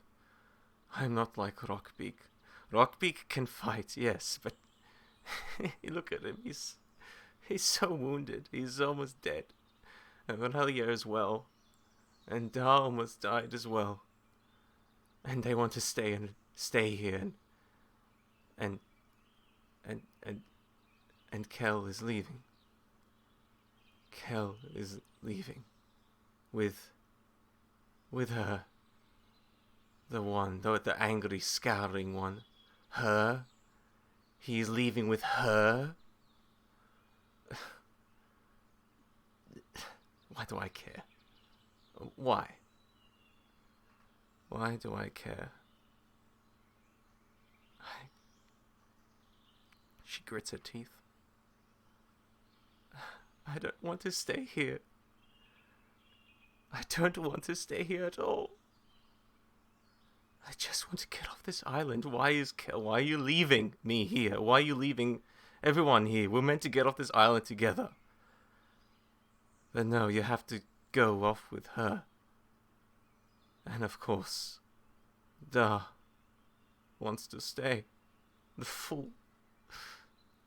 The kind fool.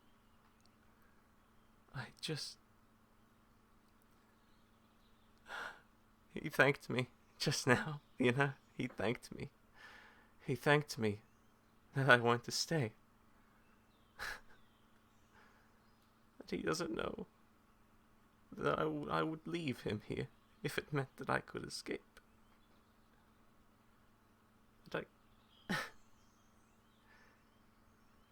I don't deserve this. These people, I don't deserve their kindness. I don't deserve them. Someone like me.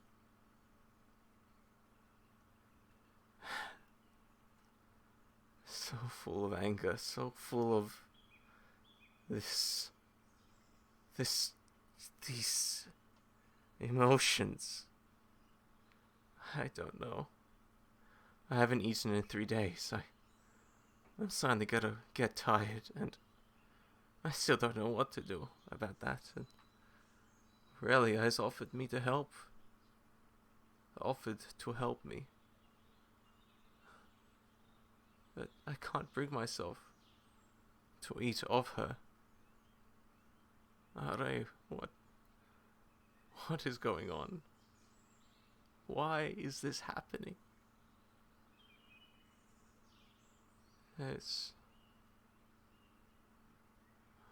We are going to die here. And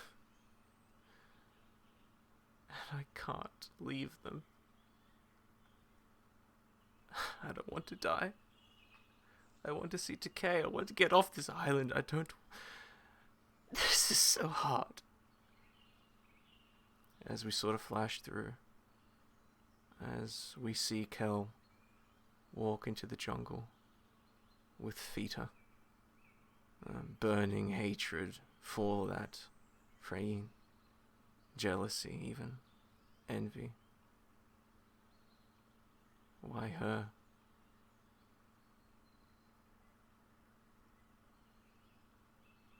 As he fades away into the brush,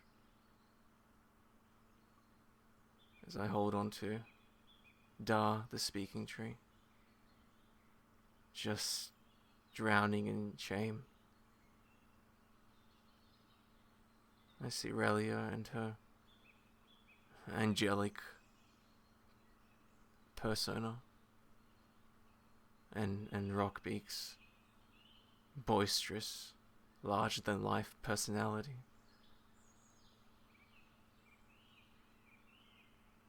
And they're so precious to me, yet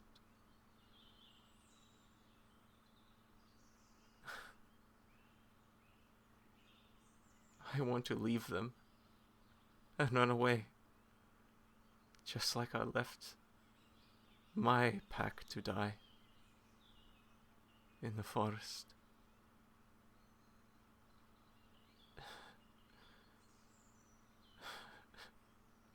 And it takes everything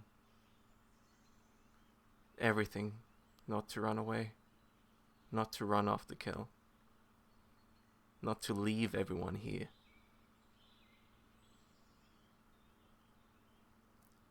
But something holds me back, and I curse it, but I stay.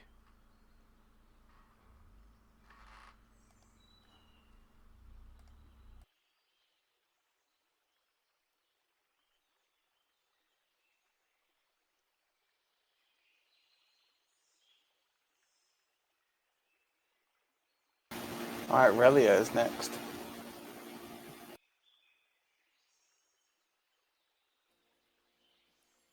As we're heading back to the village, and Rockbeak is helping me walk.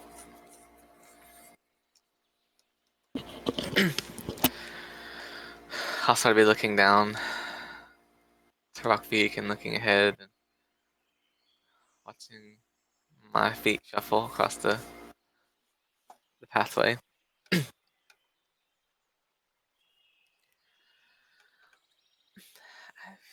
made a promise to protect Anir, to also to watch over, and I'm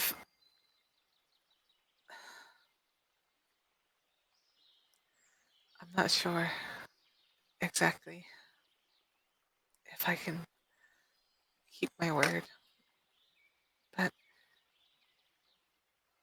for some reason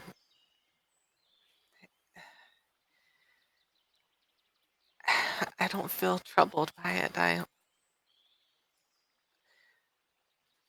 there's something within me that I suppose it's a sort of faith that I know nothing will stop me from protecting these precious people to me. I'm not sure exactly what I've been touched with, this strange blessing or curse, whatever it is, to be able to see the dead, to interact with them. But I feel that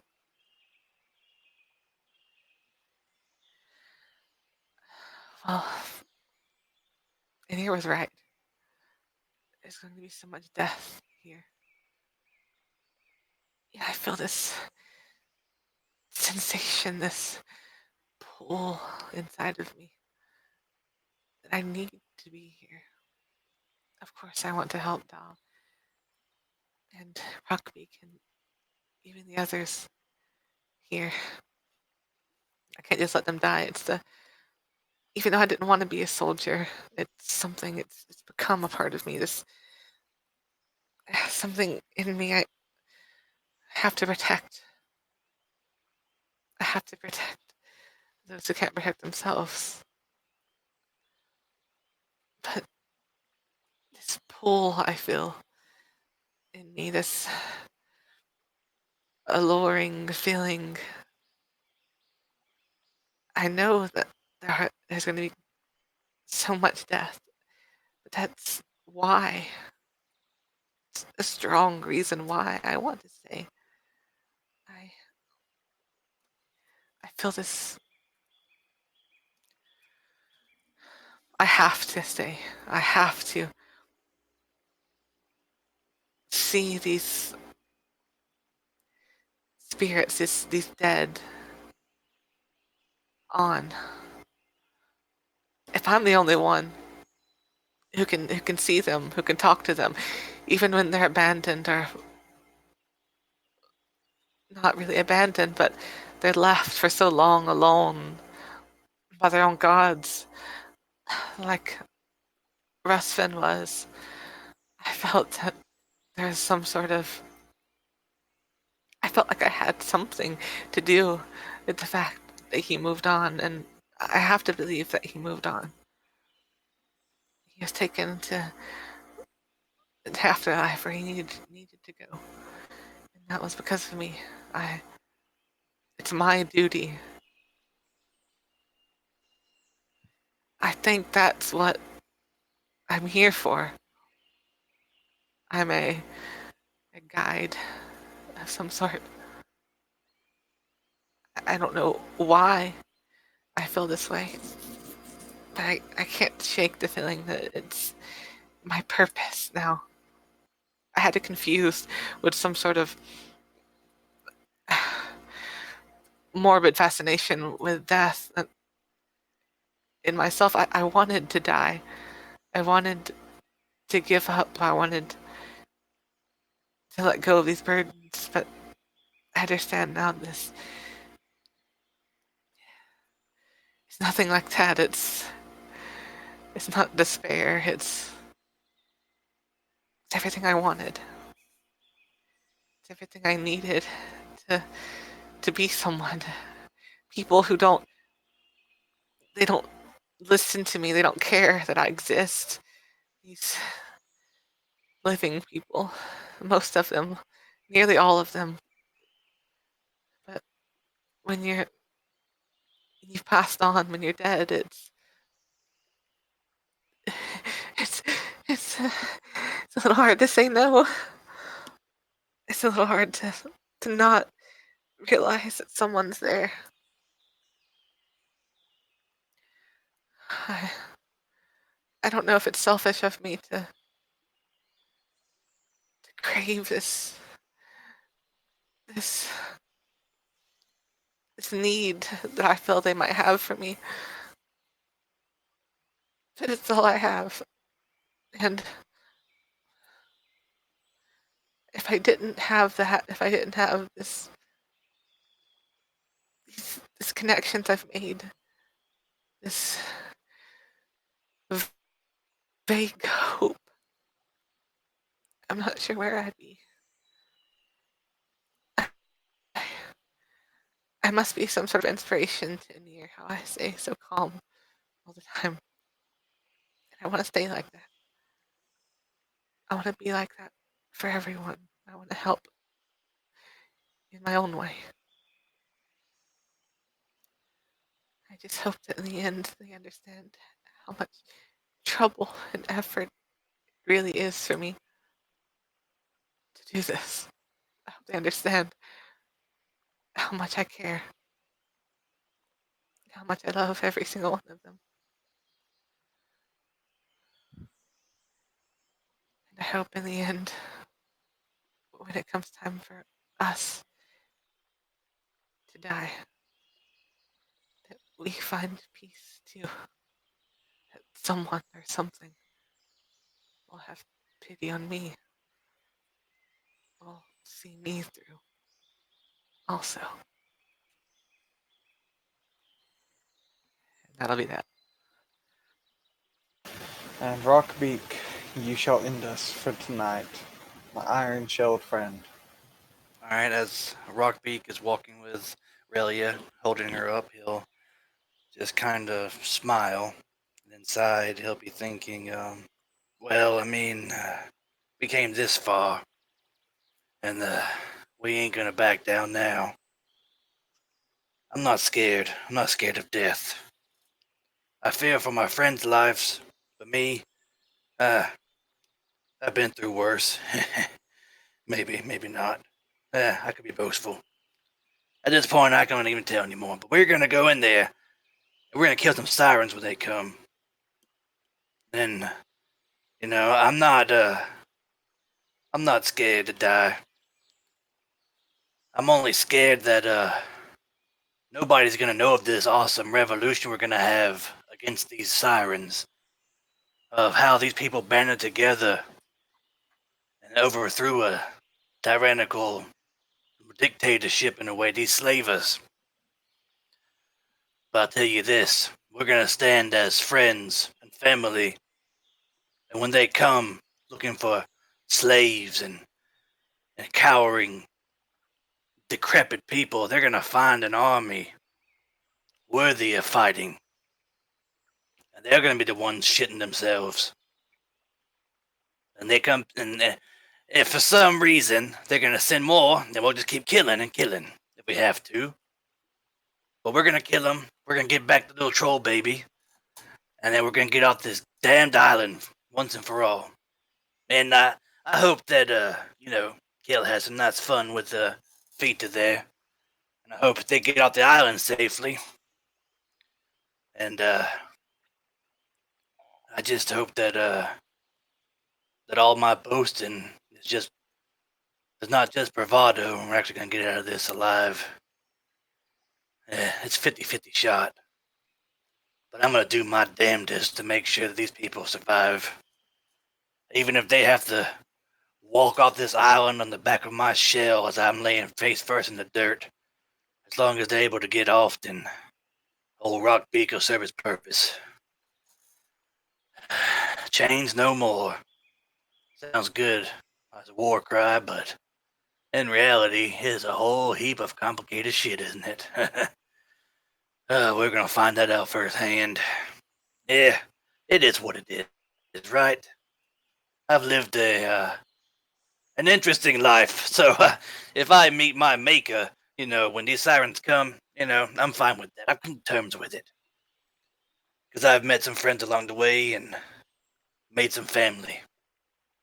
And that's all Chatan could hope for. That's all I could hope for.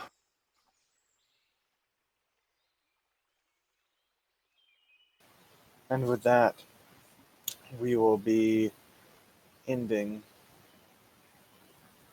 this session of Island of the Lost. Thank you all for watching. And before we depart, I want to say a thank you to Jono, the player of Anir, first off, for editing the videos since I think about session 4 or 5. He has been editing every single one of these videos for us. So just give a big thank you to our editor, without which these videos would not be possible in the first place. Thank you for running. And I will leave the mic open if anyone else wants to say anything, any parting words. If not, then I bid you all adieu, and we will see you all next time. Goodbye. Go for it. So, as the ship pulls out to the open ocean, Kel is standing next to Feet, again with his arm wrapped around her yet. He will just groan and rub his eyes, as by this count, Alan, he's been awake for about 32 hours now. All right. Last he's slept. He gives Feet a hug once more, just kind of like a sidelong thing. He says, "Why don't you watch over me while I sleep? I'm a tired man." He'll give her she'll give him a nod and make the bed for him. That won't be necessary. I will make it myself. Kel feels that the darkness is far away, that he is safe, at least for now. He's been staving off sleep with whatever remedy he possibly can. He'll shoo away and make the bed himself. He has a cabin, small. He'll undress himself and lay there for a few moments, and then he'll actually get up and lock the door. He's the only one in it.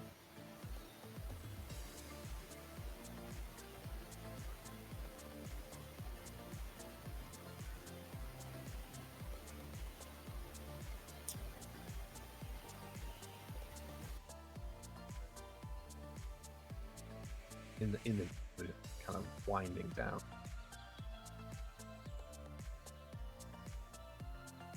I suppose now it's far enough away. What he does, he lays down and concentrates, kind of projects his thoughts to, I suppose, the ether, was to check, see if the atmosphere is safe for him to indeed fall asleep. But as the scene ends, we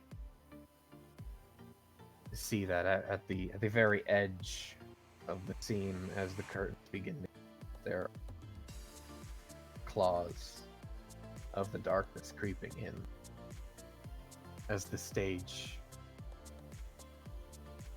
fades to black.